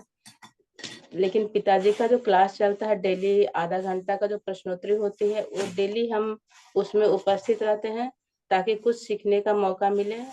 सुनते रहते हैं और कुछ न कुछ सीखते भी हैं, और लोगों को सिखाते भी हैं। जैसे महिला मंडल चलता है हम लोग का, तो वहाँ पंचकोश के बारे में बताते हैं लोग को। और अगर बेटा के पास चले गए तो वहाँ के शक्तिपीठ में महिला मंडल से मिल करके और इसके बारे में लोग को बताते हैं भैया। तो दीदी, आप इतने सारे प्रश्न पूछती हैं क्लास में रेगुलर, तो ये प्रेरणा औरों को क्यों नहीं देती हैं कि लोग क्यों नहीं प्रश्न करते हैं? इसका मतलब कि लोगों के जीवन में कोई समस्या नहीं है, या कोई प्रश्न नहीं बन रहा है। भैया ठीक से सुने नहीं, समझे नहीं। दीदी, आपसे प्रेरणा हमको ये मिलती है कि आप सतत जो है स्वाध्याय करती हैं, रेगुलर स्वाध्याय आपका चलता है, डेली क्लास में भी रहती हैं, जी और प्रश्न भी आप पूछती हैं, क्योंकि स्वाध्याय कर रही हैं इसलिए प्रश्न बनता रहता है। जी। लेकिन आपके और जो फ्रेंड है, मित्र मंडली है, उसमें प्रश्न लोग कम पूछते हैं, तो उनको प्रेरणा क्यों नहीं दे पा रही हैं? उनको प्रेरणा देते हैं भैया, और बताते भी हैं कि ऐसे मोबाइल में ये करिए वो करिए, तो वो सब आप पूछ सकती हैं, बताते हैं उनको। और हमें योग व्यायाम जो आसन होता है, साधना होता है, ध्यान होता है, वो सब में उतार चढ़ाव आते रहता है, क्योंकि कभी इधर जाना होता है, कभी उधर जाना होता है। घर में एक छोटी सी पोती है, तो वो सब में कभी कभी मेरा गड़बड़ा जाता है, समय कम दे पाते हैं उसमें, कभी पूरा समय दे पाते हैं, कभी कम समय दे पाते हैं। और ऐसे डेली मेरा सब कुछ चलता है, और अपने जो ग्रुप में है सब लोग मेरे जो साथ रहते हैं उन लोग को बोलते हैं, समझाते हैं, बताते हैं। चलिए बहुत बढ़िया, चूंकि आप काफी वरिष्ठ हो गई हैं, पिछले 5-6 सालों से आपकी पंचकोश की साधना चल रही है। अब फिर भी चेतना बहुत के स्तर कमी है पर। भैया। हाँ दीदी। आप लोग जैसे नहीं है, बहुत कमी है। नहीं तो अभी इसीलिए हमने कहा है ना कि अब शारीरिक स्तर पर तो काफी कुछ आपने सुधार कर लिया है, भौतिकता में भी कर लिया है। अब लेकिन अब चेतना के स्तर पर भी थोड़ा सा और इम्प्रूवमेंट होगा, तो लोग और प्रभावित होते चले जाएंगे। तो हम लोग अब चेतनात्मक स्तर पर भी साधना करने का प्रयास करें। ठीक। अब विज्ञान में कोष और आनंदमय कोष दोनों को और जगाइए दीदी। मनोमय कोष तक तो आपका काफी शुद्ध हो चुका है। अब हम जी। सीधे चलते हैं। पिछले साल 2 साल से जुड़े हैं आदरणीय कृपा शंकर मिश्रा जी, अतरौलिया क्षेत्र से। इनके बड़े भाई भी आदरणीय जयशंकर मिश्रा जी कल अपना अनुभव साझा किए थे, और ये सत्र भी कर चुके हैं प्रज्ञा कुंज का।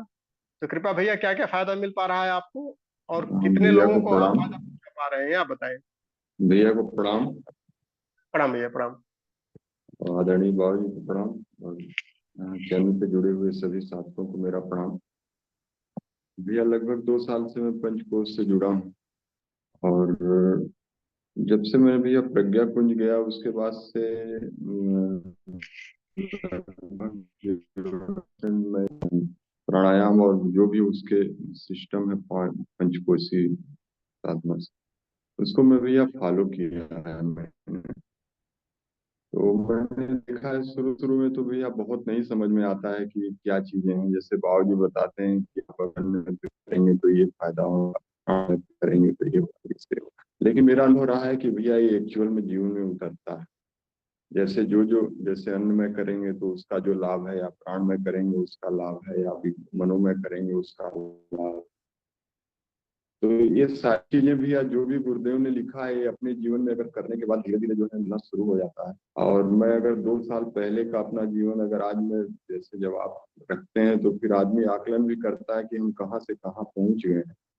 तो भैया मेरी प्रगति बहुत हुई है व्यक्तिगत स्तर पे, और सामाजिक स्तर पे भी। पहले जो जो समस्याएं आती थी तो लगता था मेरे ऊपर आ गई, या जो है आदमी अपने को आपको बहुत संकुचित करके देखता था। लेकिन अब ऐसा नहीं है। बाबूजी की जो लगातार वीडियो आती है उससे जो है माइंड सेट जो है काफी ब्रॉड हो जाता है, और ये लगता है कि जो है मतलब कि जो जीवन है ये आज ही का नहीं है, इसके पहले भी रहा है और आगे भी रहेगा। तो उस तरह से भी यह लेते हैं, और जो भी समस्याएं आती हैं उसको जो है गुरुदेव का जो है कुछ, जैसे बाबूजी कहते हैं अगर समस्या आ रही है तो उसको जो है आपको मजबूत करने के लिए आ रही, तो भी थोड़ा थोड़ा जो है विजन जो है क्लियर हुआ है जीवन का कि क्या मुझे करना है और कैसे क्या होना है। तो भैया जो है सिर्फ जो है ये रहता है कि मेरा क्या कर्तव्य है, और बाकी जो भी लोग हैं ऐसा भी नहीं रहता कि नहीं जैसे। और मैं अपने आप को बहुत भाग्यशाली मानता हूँ भैया कि आप लोगों का सानिध्य मिला है, और जीवन में जो है जो चीजें मिल रही हैं उसके लिए अब सिर्फ दिमाग में रहता है कि मैं समाज को क्या दे पाऊंगा आगे चल के। ये भी हमेशा दिमाग में चलता रहता है। अभी हालांकि कुछ उस स्तर पे उतर नहीं पा रहा है, लेकिन बराबर भी अब प्रयास रहता है कि आगे चल के जैसे आपका भी बड़ा जो मोटिवेशन रहता है हम लोग। तो ये सब है भैया।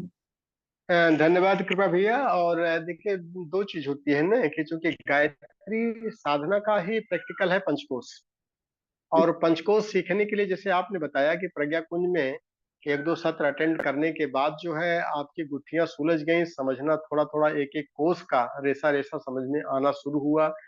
और दूसरी चीज होती है निरंतरता। क्योंकि क्लास में हम देखते हैं कि आप रेगुलर क्लास में बने रहते हैं, और अगर रेगुलर करेंगे तो फायदा तो होगा ही होगा। तो ये दोनों भैया चीजें एक हम देखें साइंस। कि पंचकोश सीखने के लिए हम लोगों को जरूर, जो हमारा ट्रेनिंग हेडक्वार्टर है, कि हर 6 महीने में हम जाते ही जाते हैं। अथर्वा योग सेंटर भी खोला गया है इसी उद्देश्य से, कि ताकि हम व्यक्तिगत समय वहां पर दे सकें, और 12 मास किसी भी टाइम जब छुट्टी हमको मिलती है तो हम जा करके 2 दिन, 4 दिन, 5 दिन जितना समय निकाल सकते हैं, उतना लाभान्वित हो पाएँगे। और अगर बीच में नहीं निकल पाता है तो कम से कम नवरात्र साधना में जितना समय निकल पाता है आकर के व्यवहारिक रूप में जब हम सीखेंगे और उसको पूरे सालों साल जो कक्षाएं चलती हैं उसमें अपने को नियमित बना के रखेंगे तो जरूर फायदा मिलेगा। शुरुआती दौर में नियमित हमको फायदा भी शारीरिक स्तर पर फायदा लेना पड़ता है और बाद के लेवल पर फिर चेतना के स्तर पर जब हमारे दृष्टिकोण जो है परिष्कृत और परिमार्जित होने लगते हैं तो दिशा भी मिलने लगती है और दशा भी दुरुस्त हो जाती है।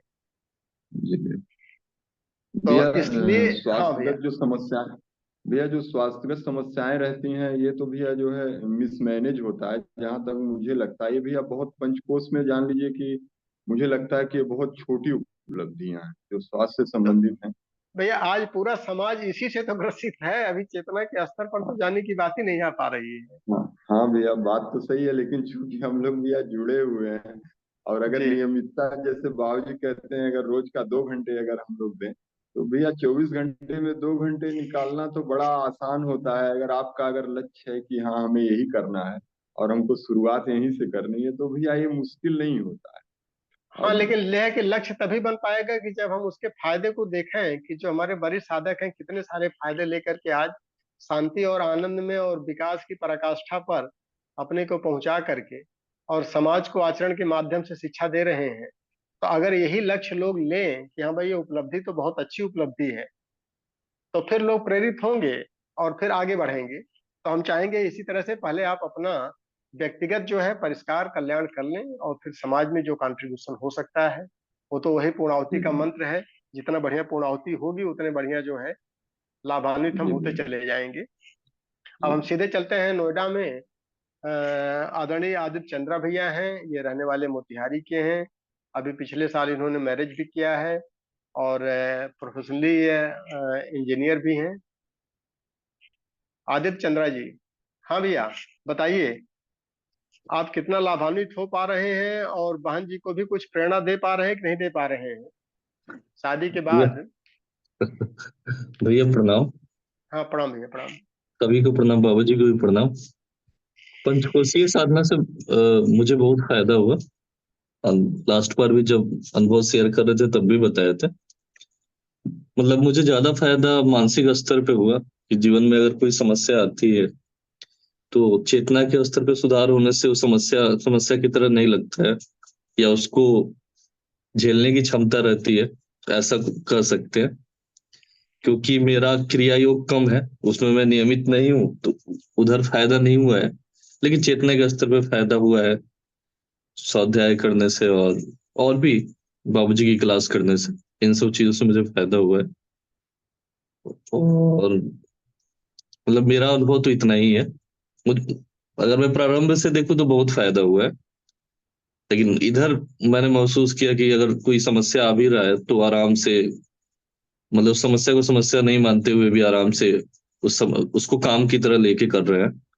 और जहां तक मेरी पत्नी का बात है तो उसका चेतना मुझे ऐसा लगता है, अभी वो अभी वो आई नहीं, बोली कि मैंने कुछ किया नहीं है तो मैं कुछ बोलूंगी भी नहीं। लेकिन यही उसकी तो आपको मुझे सिखाना है कि देखिए गृहस्थ में भी आपको प्रवेश करने में, चूंकि गृहस्थ में आपने प्रवेश किया हम सबने शुभकामना आपको दिया है, तो गृहस्थ को मैनेज करने में आपको शुरुआती दौर में क्या कुछ फायदा मिल पा रहा है पंचकोश से उसको भी बताएंगे तो हमारे जो युवा साथी हैं जिनको अभी उसमें प्रवेश करना है उनको भी प्रेरणा मिलेगी ना। मतलब मुझे जो लगता है कि चेतना का स्तर, मतलब कि मेरी पत्नी जो है उसका अच्छा है।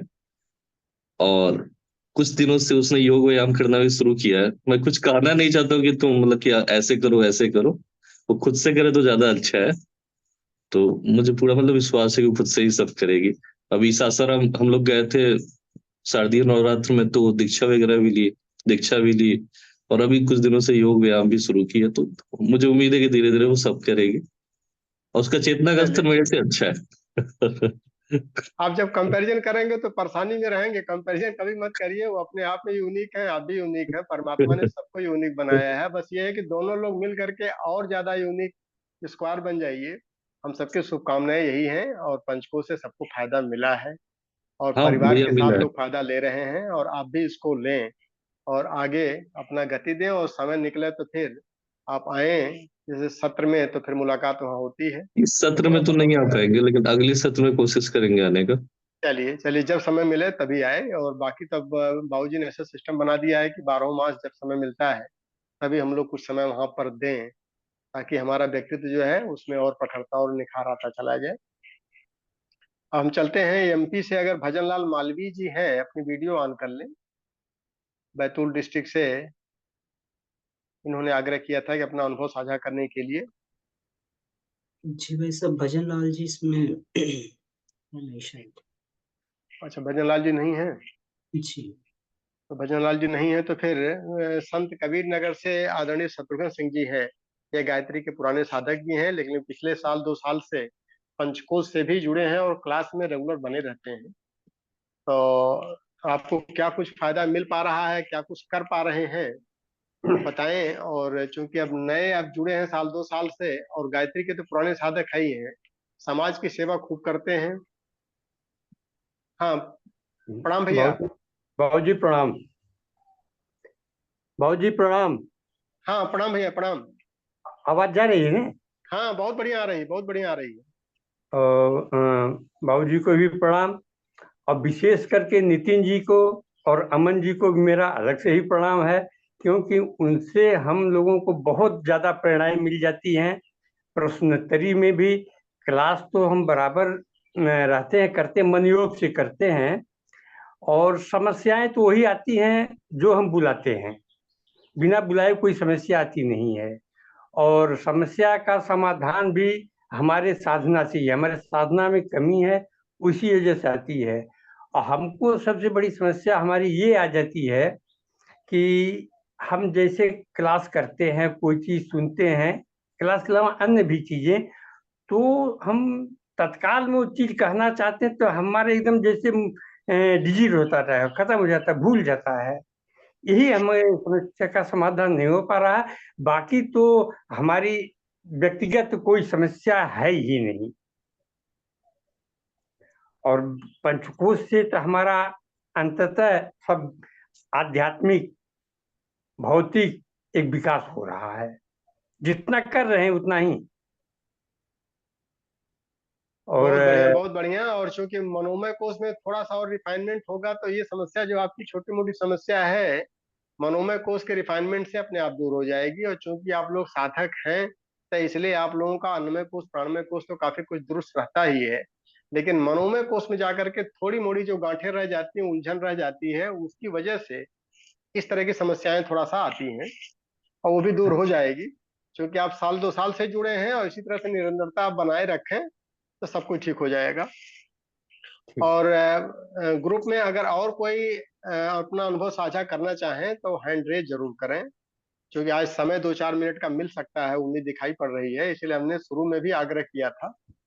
तो अब हम सीधे चलते हैं। डॉक्टर ब्रजेश कुमार पांडे जी हैं, और ये पुराने गायत्री साधक भी हैं और समाज की भरपूर सेवा कर रहे हैं, और दोनों तरह से कर रहे हैं। मेडिकल प्रोफेशन में भी कर रहे हैं, और इधर सामाजिक स्तर पर भी पूरे समाज का इस समय सेवा करके लोगों को आगे बढ़ा रहे हैं पंचकोश के माध्यम से। क्या कुछ आपको पंचकोश से मिला डॉक्टर साहब, ये बताएं। गायत्री के तो साधक आप पुराने हैं। भैया प्रणाम, और सबको प्रणाम। आप सभी साधकों से बहुत अच्छा जो है मार्गदर्शन प्राप्त करके हम लोग जो है बहुत कुछ लाभ प्राप्त कर रहे हैं।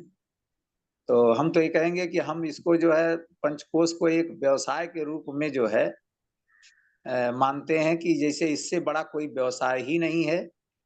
इससे जो है स्वास्थ्य से संबंधित जितना सब कुछ है, कहीं से धन कितना भी खर्च कर दिया जाता तो मिलता वो नहीं मिल सकता, लेकिन इससे जो मिला, और आर्थिक क्षेत्र में तो मान के चलिए कि ये हमारी जो टीम है, जैसे हम लोगों की जो आचार्य जी के नेतृत्व में हम लोग जो जैसे आप कहते भी हैं कि जैसे आराधना के क्रम में जो क्रम इनके द्वारा बन जाता है यहाँ की टीम के द्वारा पंचकोश के प्रचार प्रसार में, इससे जो है आर्थिक लाभ जो है जब हम अपने इस पेशे के डॉक्टरी के रूप में बैठते हैं तो 2 घंटे 1 घंटे के क्रम में ही वो संपन्न हो जाता है। ये बहुत ही अच्छा लगता है कि जब आराधना का क्रम लगता है तो उसमें कभी ऐसा दिक्कत ही नहीं होता कि ये हमें जो है व्यवधान कर रहा है निकलने में या बाहर जाने में।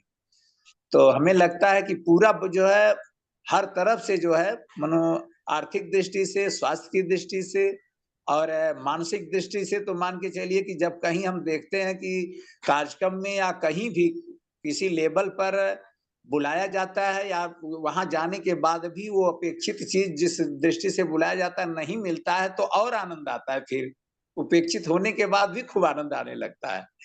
तो ये बहुत ही यह पंचकोश का ही परिणत स्वरूप है। और सभी साधकों के मार्गदर्शन के द्वारा जो है समय समय पर जो है इस पंचकोश के क्लास के माध्यम से, बाबूजी के मार्गदर्शन के माध्यम से पूरा का पूरा मिल रहा है और खूब लाभ और खूब प्रगति चल रही है। यहाँ की टीम भी पूरा जो है आचार्य जी के नेतृत्व में और इधर उमेश यादव जी के नेतृत्व में इधर पूरा काम भी जो है लोग समय समय पर जो है सुचारू रूप से जो है गति प्रदान कर रहे हैं। तो इसमें बहुत अच्छा है, कोई दिक्कत नहीं है बाबू। बहुत बढ़िया डॉक्टर साहब। और ये आपने कहा कि बहुत बढ़िया ये बिजनेस है, नो इन्वेस्टमेंट और फुल प्रॉफिट। जी इसमें कोई इन्वेस्टमेंट नहीं करना है। और यही तो परम पूज्य गुरुदेव ने यही सिद्धांत हम लोगों को दिया है कि हम लोग साझेदारी इस बिजनेस की अगर परमात्मा के साथ करना चाहें, गुरुदेव के साथ करना चाहें, तो यह अवसर तो उन्होंने दिया है कि भाई परमात्मा के साथ, चूंकि वो सर्वशक्तिमान है, उसके साथ अगर हम साझेदारी संबंध स्थापित कर लें तो हमारा वो फुल प्रॉफिट वाला बिजनेस है। इसमें कहीं लॉस की कोई गुंजाइश ही नहीं है, कोई इन्वेस्टमेंट ही नहीं करना है। जी। और एक चीज और है भैया, जैसे हम लोग जो है जब कहीं समस्याएं तो उस तरह से दिखती नहीं है, लेकिन समस्याएं जब आती भी है तो उसके पहले आप सबका मार्गदर्शन कहीं न कहीं इस रूप में मिल जाता है। आप बाबूजी का मार्गदर्शन वहां जाने पर मिल जाता है। समस्याएं ऑटोमेटिक आने से पहले ही वो अपना पलायन कर जाती। नहीं, बिल्कुल सही है। लेकिन एक चीज थोड़ा सा हमको और बताएं डॉक्टर साहब जी कि चूंकि आप लोगों का अभियान जो है पंचकोश का, और बड़े छोटे छोटे स्तर पर आप लोग मतलब बड़ा पेशेंस रख करके कर रहे हैं, और महीने में आचार्य जी ने भी बताया, और चूंकि हम कंटिन्यूअस टच में भी रहते हैं, तीन जी चार प्रोग्राम आप लोगों के पंचकोश के जो है अलग अलग गाँव में, अलग अलग कस्बों में चल रहे हैं, लगातार चल रहे हैं, लगभग हर हफ्ते चल रहे हैं। तो जहां पर संख्या कम रहती है या कुछ चुनौतियां इस तरह की आती हैं और आप लोगों की उम्मीदें रहती हैं कि सारा ताम झाम लेकर के आप लोग जा करके शिक्षण देते हैं, तो जब दूर तक जाके आप पहुंचते हैं और संख्या कम रहती है, तो आपको कहीं निराशा तो नहीं होती है? ऐसा तो कभी लगता नहीं भैया, क्योंकि जो है हम लोगों का ये लगता है कि ये हमारा जो है कर्तव्य है, या मान के चले हम लोग चल रहे हैं तो उसमें आनंद, हमारी जो ड्यूटी हम कर रहे हैं वो जो होगा सो होगा। तो ये तो बहुत अच्छा बढ़िया, लगता बहुत है। बढ़िया। जी, तो कहीं कोई जहां जहां इस तरह की भावना आपके अंदर अगर बनी रही, तो कभी भी लाइफ में आपको असफलता नहीं मिलेगी।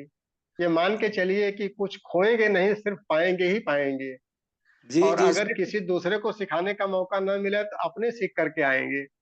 जी नहीं सही, वही जो आराधना का क्रम आपने बताया, और ये आराधना के क्रम में उपासना साधना जो है कभी कभी, ये उपासना साधना तो चलती है, लेकिन आराधना का क्रम जब कभी नहीं हो पाता तब निराशा लगती है कि हाँ, तो कहीं इसलिए कहीं।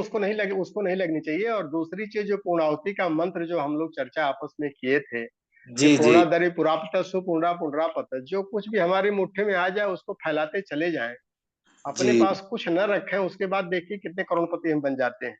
जी जी इतना जी बढ़िया सूत्र परम पूज्य गुरुदेव ने दिया है, लेकिन उसका हम प्रैक्टिकल अगर नहीं करेंगे जी तो फिर भिखारी ही बने रहेंगे लाइफ में। चाहे वो स्वास्थ्य के क्षेत्र में हो, चाहे वो चेतना के क्षेत्र में हो, समृद्धि के क्षेत्र में हो, विभूति के क्षेत्र में हो।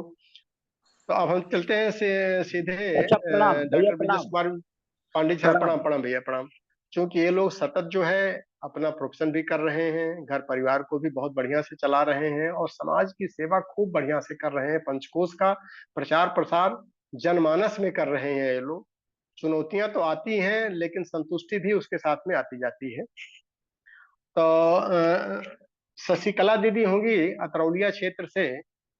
अगर अच्छा, आपने सूरज मोदनीवाल का लगा दिया है क्या नाम?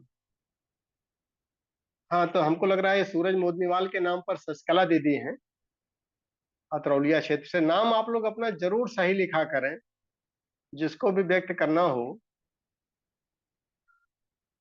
तो इनको अपॉर्चुनिटी दी जाए। जी जी ये भाई साहब। अतरौलिया क्षेत्र से हैं और जुड़ी हैं पिछले साल 6 महीने से। और अभी इन्होंने एक सत्र भी अपने घर पर कराया था।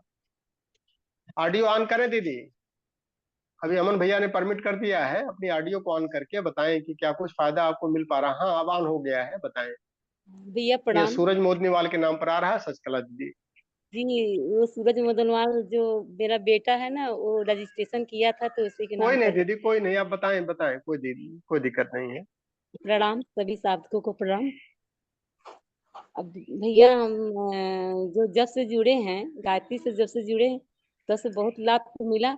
परिस्थितियां बहुत आती गई, लेकिन हमने उसे बहुत गुरुदेव के नाम पर उनके संरक्षण में रह के काटते चली गई। लेकिन जब ये पंचकोश से जुड़ी तो बहुत लाभ मिला। अब बच्चे अब जो है, अब जो कोई काम करते हैं तो पता ही नहीं चलता कि हम कब काम कर लिए। उन्हीं के संरक्षण में रह के करते रहते हैं। नहीं, क्या क्या लाभ मिला दीदी, उसको थोड़ा बताएं। स्वास्थ्य वगैरह आपका पूरा ठीक था पहले, या कुछ दिक्कत थी तो उसमें स्वास्थ्य में सुधार हुआ है? शरीर की स्वास्थ्य, ऊर्जा कुछ बढ़ी है कि नहीं, काम करने की क्षमता बढ़ी है कि नहीं, उसको बताएं थोड़ा सा। हाँ सर, बढ़ी है। जैसे शरीर से स्वस्थ था, स्वस्थ में कोई दिक्कत नहीं थी। दिक्कत केवल ये थी कि परिवार थोड़ा परिस्थिति कुछ गड़बड़ थी, उससे परेशान थे। और जब परिस्थितियां आती गई तो उसमें जब नहीं कर रहे हैं, संरक्षण में चले, जब उनके संरक्षण में करने लगे तो बहुत जो है राहत मिली। बच्चे भी नहीं, अब आप क्लास में तो रेगुलर रहती हैं, जी जी, क्लास में तो रेगुलर रहते हैं। वही तो उससे फायदा मिल रहा है? क्लासेस से तो सब कुछ फायदा मिला है, क्लासेस से मिला है। जब वहाँ प्रज्ञा कुंज में गए तो वहाँ जब गए तो पहले तो नहीं कुछ समझ में आता था। जब वहाँ पर गए तो उसको बहुत जानकारी मिल गई। तो ये मन कहता था कि मतलब जिज्ञासा उठती थी कि अगर रोज चले क्लास तो और अच्छा रहता। तो बाद में पता चला, जब हमारे जो उमेश जी हैं, उन लोग गुरु मानते हैं उनको, क्योंकि उन्हीं से संरक्षण में हम लोग सब कुछ कर रहे हैं। तो जो है, जब उन्होंने बताया कि नहीं, जिज्ञासा समाधान जो है रोज डेली चलती है। हम उनसे पूछे कैसा ये जिज्ञासा समाधान वहां से आता है जी, हम नहीं समझ पा रहे हैं। तो वही बोले कि नहीं, उसका क्लास चलता है। तो उसी दिन से हमने वो भी चालू कर दिया।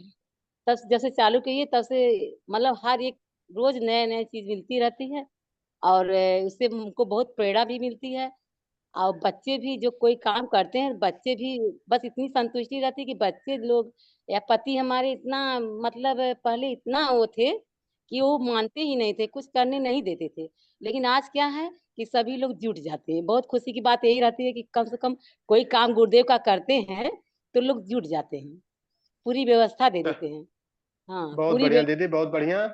और हाँ देखिए, सिर्फ प्रज्ञा कुंज जाने से भी ज्यादा फायदा नहीं मिला है। प्रज्ञा कुंज जा करके जो कुछ आप सीखी हैं उसको जी, प्रतिदिन कर रही हैं, इसलिए फायदा मिल रहा है। हाँ तो हाँ कर रहे प्रज्ञा हैं। कुंज हम लोग खाली एक उम्मीद लगा लेते हैं कि प्रज्ञा कुंज जाएंगे तो हमारा सारा कल्याण हो जाएगा, ऐसा बिल्कुल नहीं है। नहीं नहीं, प्रज्ञा उधर कुंज जाएं, वहां पर जो शिक्षण दिया जाता है, व्यवहारिक ज्ञान दिया जाता है, उसको हम्म, जब जीवन में करने लगेंगी और रेगुलर क्लास में बनेंगी, हम्म। तब आज फायदा ही फायदा मिलेगा। घर परिवार पति वगैरह सब सही होते चले जाएंगे। एकदम और जान ली, दिन पर दिन प्रतिदिन जैसे लगता है कितनी प्रेरणा मिलती है वो लोगों जी से। जी जी, तो अब इसको समाज को भी आप लोग क्योंकि समय जो निकाल करके जी और बहनों को भी शिक्षण दें, भाइयों को भी शिक्षण दें, और अपने परिवार को दुरुस्त करके हम दूसरे के परिवार में भी जहाँ क्लेश कलश है, जहाँ समस्याएं हैं, उनको भी हल करें। गुरुदेव की यही तो पीड़ा थी, वही तो चाह रहे थे सबको। एक बहन है, अब जब से यहाँ पर आए वो हुआ सब बहन आती हैं जी जी जी। तो उससे हाँ, तो जुड़ी। कराएं। जैसे अभी आपने सत्र कराया था तो आपके यहाँ से हमको परफॉर्मेंस शो की रेगुलर रिपोर्ट होती रहती है। तो जहाँ जी जहाँ सत्र चल रहे हैं, 2 दिन का आपका 2 दिन का सत्र था ना? जी जी। हाँ, तो ये कहाँ 2 दिन का 3 दिन का जितना भी सत्र मिल जाए, वो औरों को भी जी प्रेरणा दें, और टीम जो है वहां पर बढ़िया काम कर रही है। जी और इसी तरह से जो है प्रचार प्रसार चलता जाएगा, और गुरुदेव के सारे बच्चे जो अपने आचरण से शिक्षा दे रहे हैं वही गुरु बन जा रहे हैं। जी तो इसलिए उनको सम्मान समाज देगा ही देगा। और उमेश भैया चूंकि वो उस क्षेत्र के एक आदर्श भी हैं और जी हम लोगों के प्रेरणा स्रोत भी हैं, तो उनको पूरा समाज जो है गुरु इसलिए मानता है कि वो सबके लिए हमेशा उपलब्ध रहते हैं और इतने भावनाशील व्यक्ति हैं। तो उनसे हमको बहुत उम्मीदें हैं कि उस क्षेत्र का पूरे पूरा सेवा वो अच्छा करेंगे पंचकोश के माध्यम से। और आप लोग भी उनके सहयोगी बन करके आगे आगे चलते रहें। अब हम एक सीधे चलते हैं पटना जैसे से। चंद्रमोहन भैया हैं, तो और ये तो चूंकि बहुत बड़े साधक हैं, और हमारे विभाग के भी हमारे सहयोगी हैं और सेवानिवृत्त होकर के और क्या क्या कुछ कर पा रहे हैं चंद्रमोहन भैया, उसको बताएं। पंचकोश से चूंकि बाबूजी से आप हमसे पहले से जुड़े हैं, लेकिन लाभ हमने ज्यादा लिया बाबूजी से, ये हम गारंटी आपको दे सकते हैं। जी, सबसे पहले पिताजी को प्रणाम और सभी पार्टिसिपेंट्स को प्रणाम। और आप तो हमारे विभाग में हैं, कह के हम आपसे आगे निकल गए, ये हमको ईर्ष्या भी हो रही है, लेकिन मैं पीछे रह नहीं, गया। बिल्कुल। कछुआ वाला चाल से ही चल रहा हूँ, आप खरगोश बन के आगे निकल गए, इसलिए आपको बहुत बहुत धन्यवाद, साधुवाद। मेरा अनुभव शेयर में, मेरा नाम चंद्रमोहन कुमार सिंह पटना से है। पिताजी के साथ सानिध्य हमको बहुत जबरदस्त मिला। इनके साथ रहने का, चलने का, इनका मन के सारा चीज अनुभव करने का, खास करके कैसे कब उठते हैं, क्या करते हैं, नहीं करते हैं, सारा उसी तरह से हम अपने जीवन में भी चाहते हैं कि उसको अपने जीवन में ढाल लें। उतना नहीं हो पा रहा है, लेकिन एक मनोबल बहुत जबरदस्त मिलता है। उन्होंने कहा था हमसे मिलने के बाद में, चंद्रमोहन जी हम तो प्रैक्टिकल में विश्वास रखा था नहीं, तो हम बोले कि प्रैक्टिकल तो हम लोग भी करते हैं, कर्म कांड करा लेते हैं, संस्कार करा लेते हैं, संगीत करा लेते हैं, सारा चीज कर, हम नहीं, वो प्रैक्टिकल नहीं, पंचकोश का प्रैक्टिकल। तो हम समझ गए कि इसमें दो पार्ट था, एक थ्योरी और दूसरा प्रैक्टिकल। तो थ्योरी तो मैंने के पढ़ उड़ लिख के हो जाता है, लेकिन प्रैक्टिकल हम हमेशा ज्यादा करते रहते हैं। और थ्योरी प्रैक्टिकल के अलावा हमारा एक अनुभव होता है, एक प्रश्नोत्तरी जो चलता है वो जबरदस्त होता है। जितना किताब पढ़ के मैं अनुभव नहीं ले पाता हूँ, उतना मैं सुन सुन के और लगातार हर क्लास में, चाहे क्वेश्चन आंसर हो या तो नवरात्र का हो या उपनिषद का हो, हर क्लास में हम रहते जरूर हैं।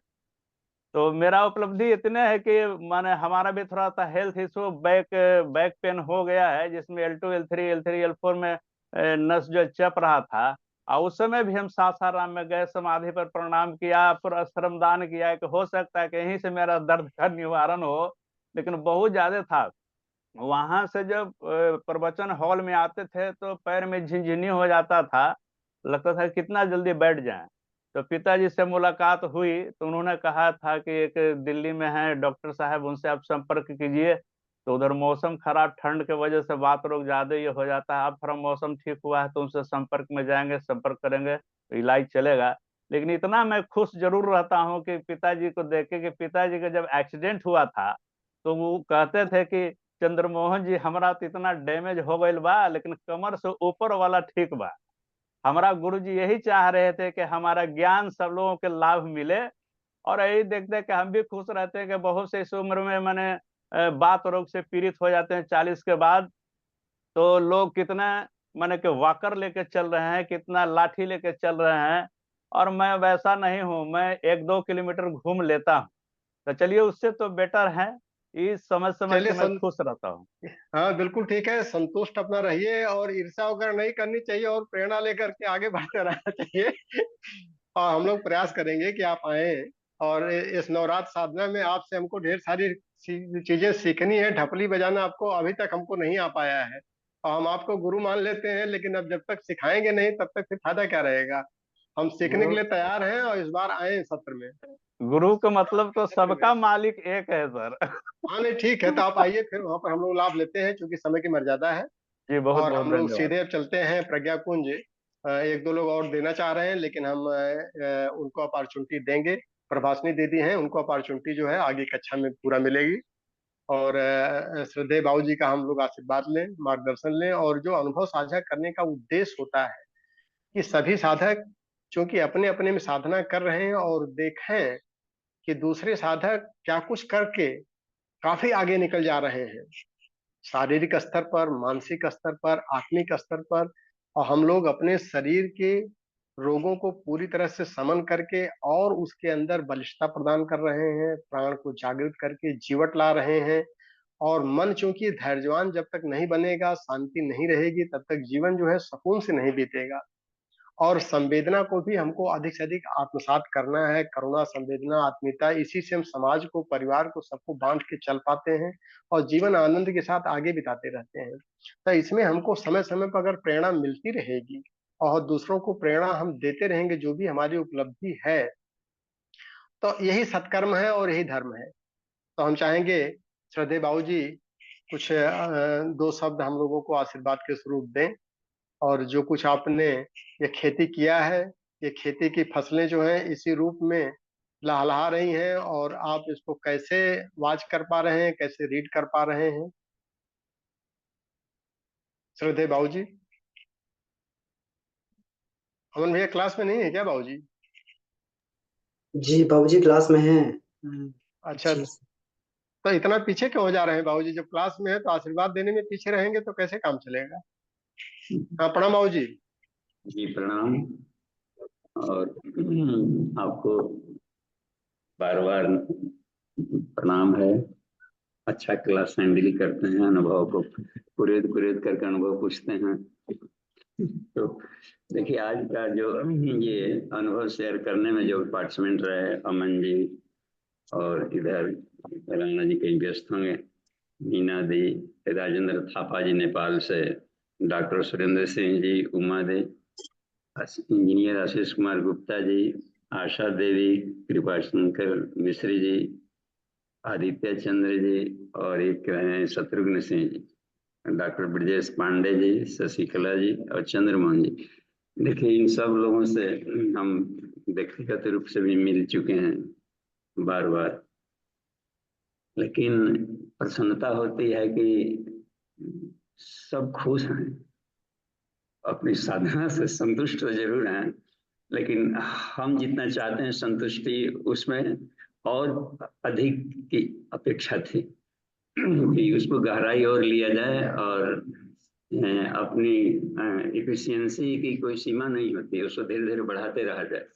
एप्लीकेशन हो, आपके पूर्वांचल क्षेत्र में बहुत अच्छा एप्लीकेशन कर रहे हैं लोग, डॉक्टर सुरेंद्र सिंह जी के गार्जियनशिप में चल पड़ रहा है वहाँ, और पांडे जी, आचार्य वीरेंद्र जी और मिलकर नए नए जगहों पर जो कार्यक्रम दे रहे हैं, तो बहुत ही ये गुरुदेव की बहुत बड़ी इस पर कृपा मिल रही है, और सारी व्यवस्था बनी बनाई है, सिर्फ शेयर लेना है और उसमें काम करना है, बस गुरुदेव के अभियान को सफल बनाना है। साधना ही प्राण है, एक पुस्तक है बार बार पढ़नी चाहिए, साधना में प्राण आ जाए तो कमाल हो जाए, तो किसी भी फील्ड में कमाल हो जाए। ऐसा नहीं कि हम डरें कि साधना माने हम क्या सिखा रहे हैं, कोई गायत्री का अलग साधना है ही नहीं, गायत्री महाविज्ञान का तीसरा भाग है बस, और प्योर प्रैक्टिकल है।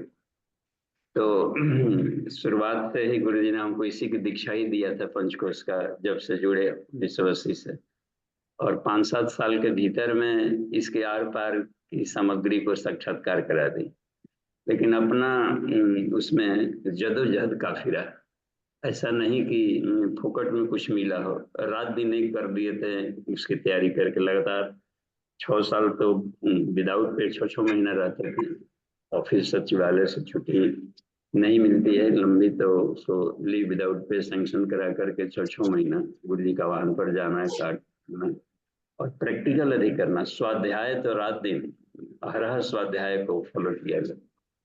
तो स्वाध्याय से एक बात मिली कि अपनी समीक्षा होते रहती है ऋषियों के चिंतन के आधार पर, तो स्वाध्याय करना भी हो तो उपनिषद सबसे बढ़िया चीज है। आत्मिकी का भारत में एक ही ग्रंथ है, वो उपनिषद, बस। तो उपनिषद ही प्राण है। विवेकानंद बार बार आग्रह किए हैं भारत के युवाओं से, भारतीय नागरिक से, कि उपनिषद ही पूरे विश्व की समस्याओं का समाधान है, यानी आत्मिकी।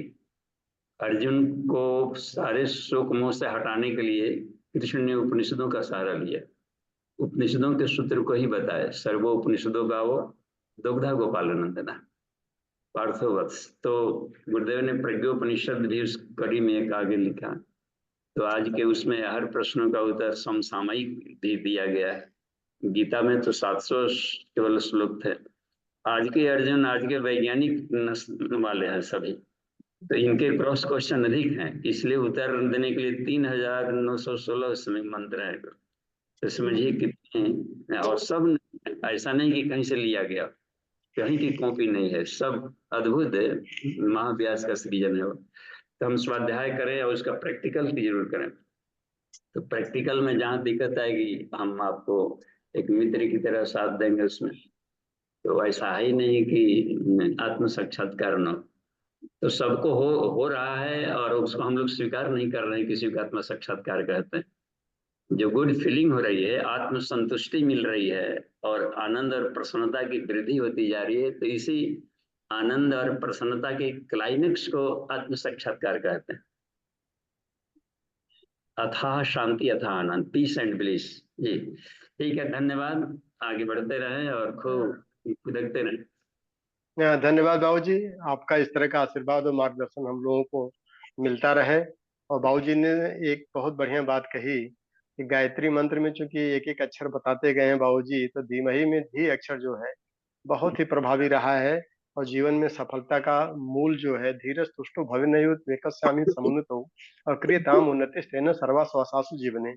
बाबूजी हम लोगों के साधना से खुश तो है, प्रसन्न है, आनंद है, लेकिन संतुष्ट नहीं है। और जिस दिन हम संतुष्ट हो गए अपनी साधना से, तो आगे के सारे रास्ते वहीं बंद हो जाते हैं।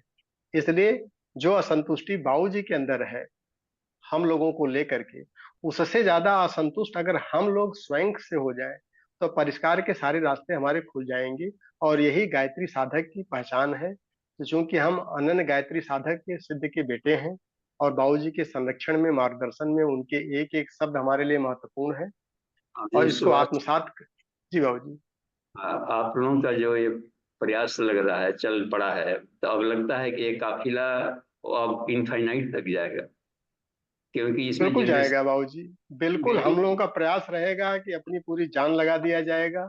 जो कुछ परमात्मा देते जाएंगे सब आपको समर्पित करते हुए हम लोग आगे बढ़ेंगे, और आपकी संतुष्टि तक और गुरुदेव के आशीर्वाद तक ये अभियान तो चलता रहेगा हम लोगों का। बीच बीच में गुरुदेव का थैंक यू भी मिलते रहता है हमें, ताकि ये प्रयास बेकार नहीं जा रहा है। तो बहुत ही अधिक है, और गुरुदेव फूक फूक करके अंतरिक्ष में सारी व्यवस्था बना दी है। थोड़ा सा हिम्मत किया जाए तो उपलब्धि 10 गुना अधिक मिलते जा रहा है। आज के युग में थोड़ा सा भी उपलब्धि मिलना अन्य युगों के प्रति बहुत गुना अधिक है, और बहुत अधिक। आप जितना आप आशा रखे होंगे उससे जरूर अधिक मिली होगी। बाबूजी तो पहले विश्वास नहीं होता था आपकी इस बात पर कि गुरुदेव ने आसमान में सारी व्यवस्था करके रखा है। हम विज्ञान के विद्यार्थी थे, बिल्कुल विश्वास नहीं होता था, लेकिन आज पूरे समर्पण भाव से इस चीज को हम महसूस कर रहे हैं, देख रहे हैं। सारी व्यवस्थाएं सुनिश्चित और सुव्यवस्थित आगे रखी हुई हैं, और गलती से खाली नाम हम लोगों का चिपकाया जा रहा है। वो सारी व्यवस्थाएं करके रखे हैं, और एक विज्ञान धन्यवाद। के विद्यार्थी की हैसियत से इसका हम सर्टिफिकेट को दे रहे हैं। यंगस्टर्स भी आगे बढ़ रहे हैं, डॉक्टर्स जो यंग एज के हैं, जो अभी स्टूडेंट्स हैं, या तुरंत सॉफ्टवेयर इंजीनियर, इसमें करीब 80% लोग हैं, और सब बहुत तेजी से अपने आप का बहुत पीस एंड ब्लिस पूर्वक अपने गृहस्थी को संभाल रहे हैं, आगे बढ़ रहे हैं। ठीक है, धन्यवाद। शांति पाठ। ठीक है बाबूजी, इसी तरह का आशीर्वाद आपका बना रहे, और हम लोग जो है सतत जो है प्रयास करते रहें, और समग्रता में विकास और शांति के साथ में जीवन को आगे बढ़ाएं। इसी के साथ में आज एक कक्षा को विराम दिया जाता है। एक बार ओम, 3 बार शांति के साथ में कक्षा को समाप्त किया जाए। ओम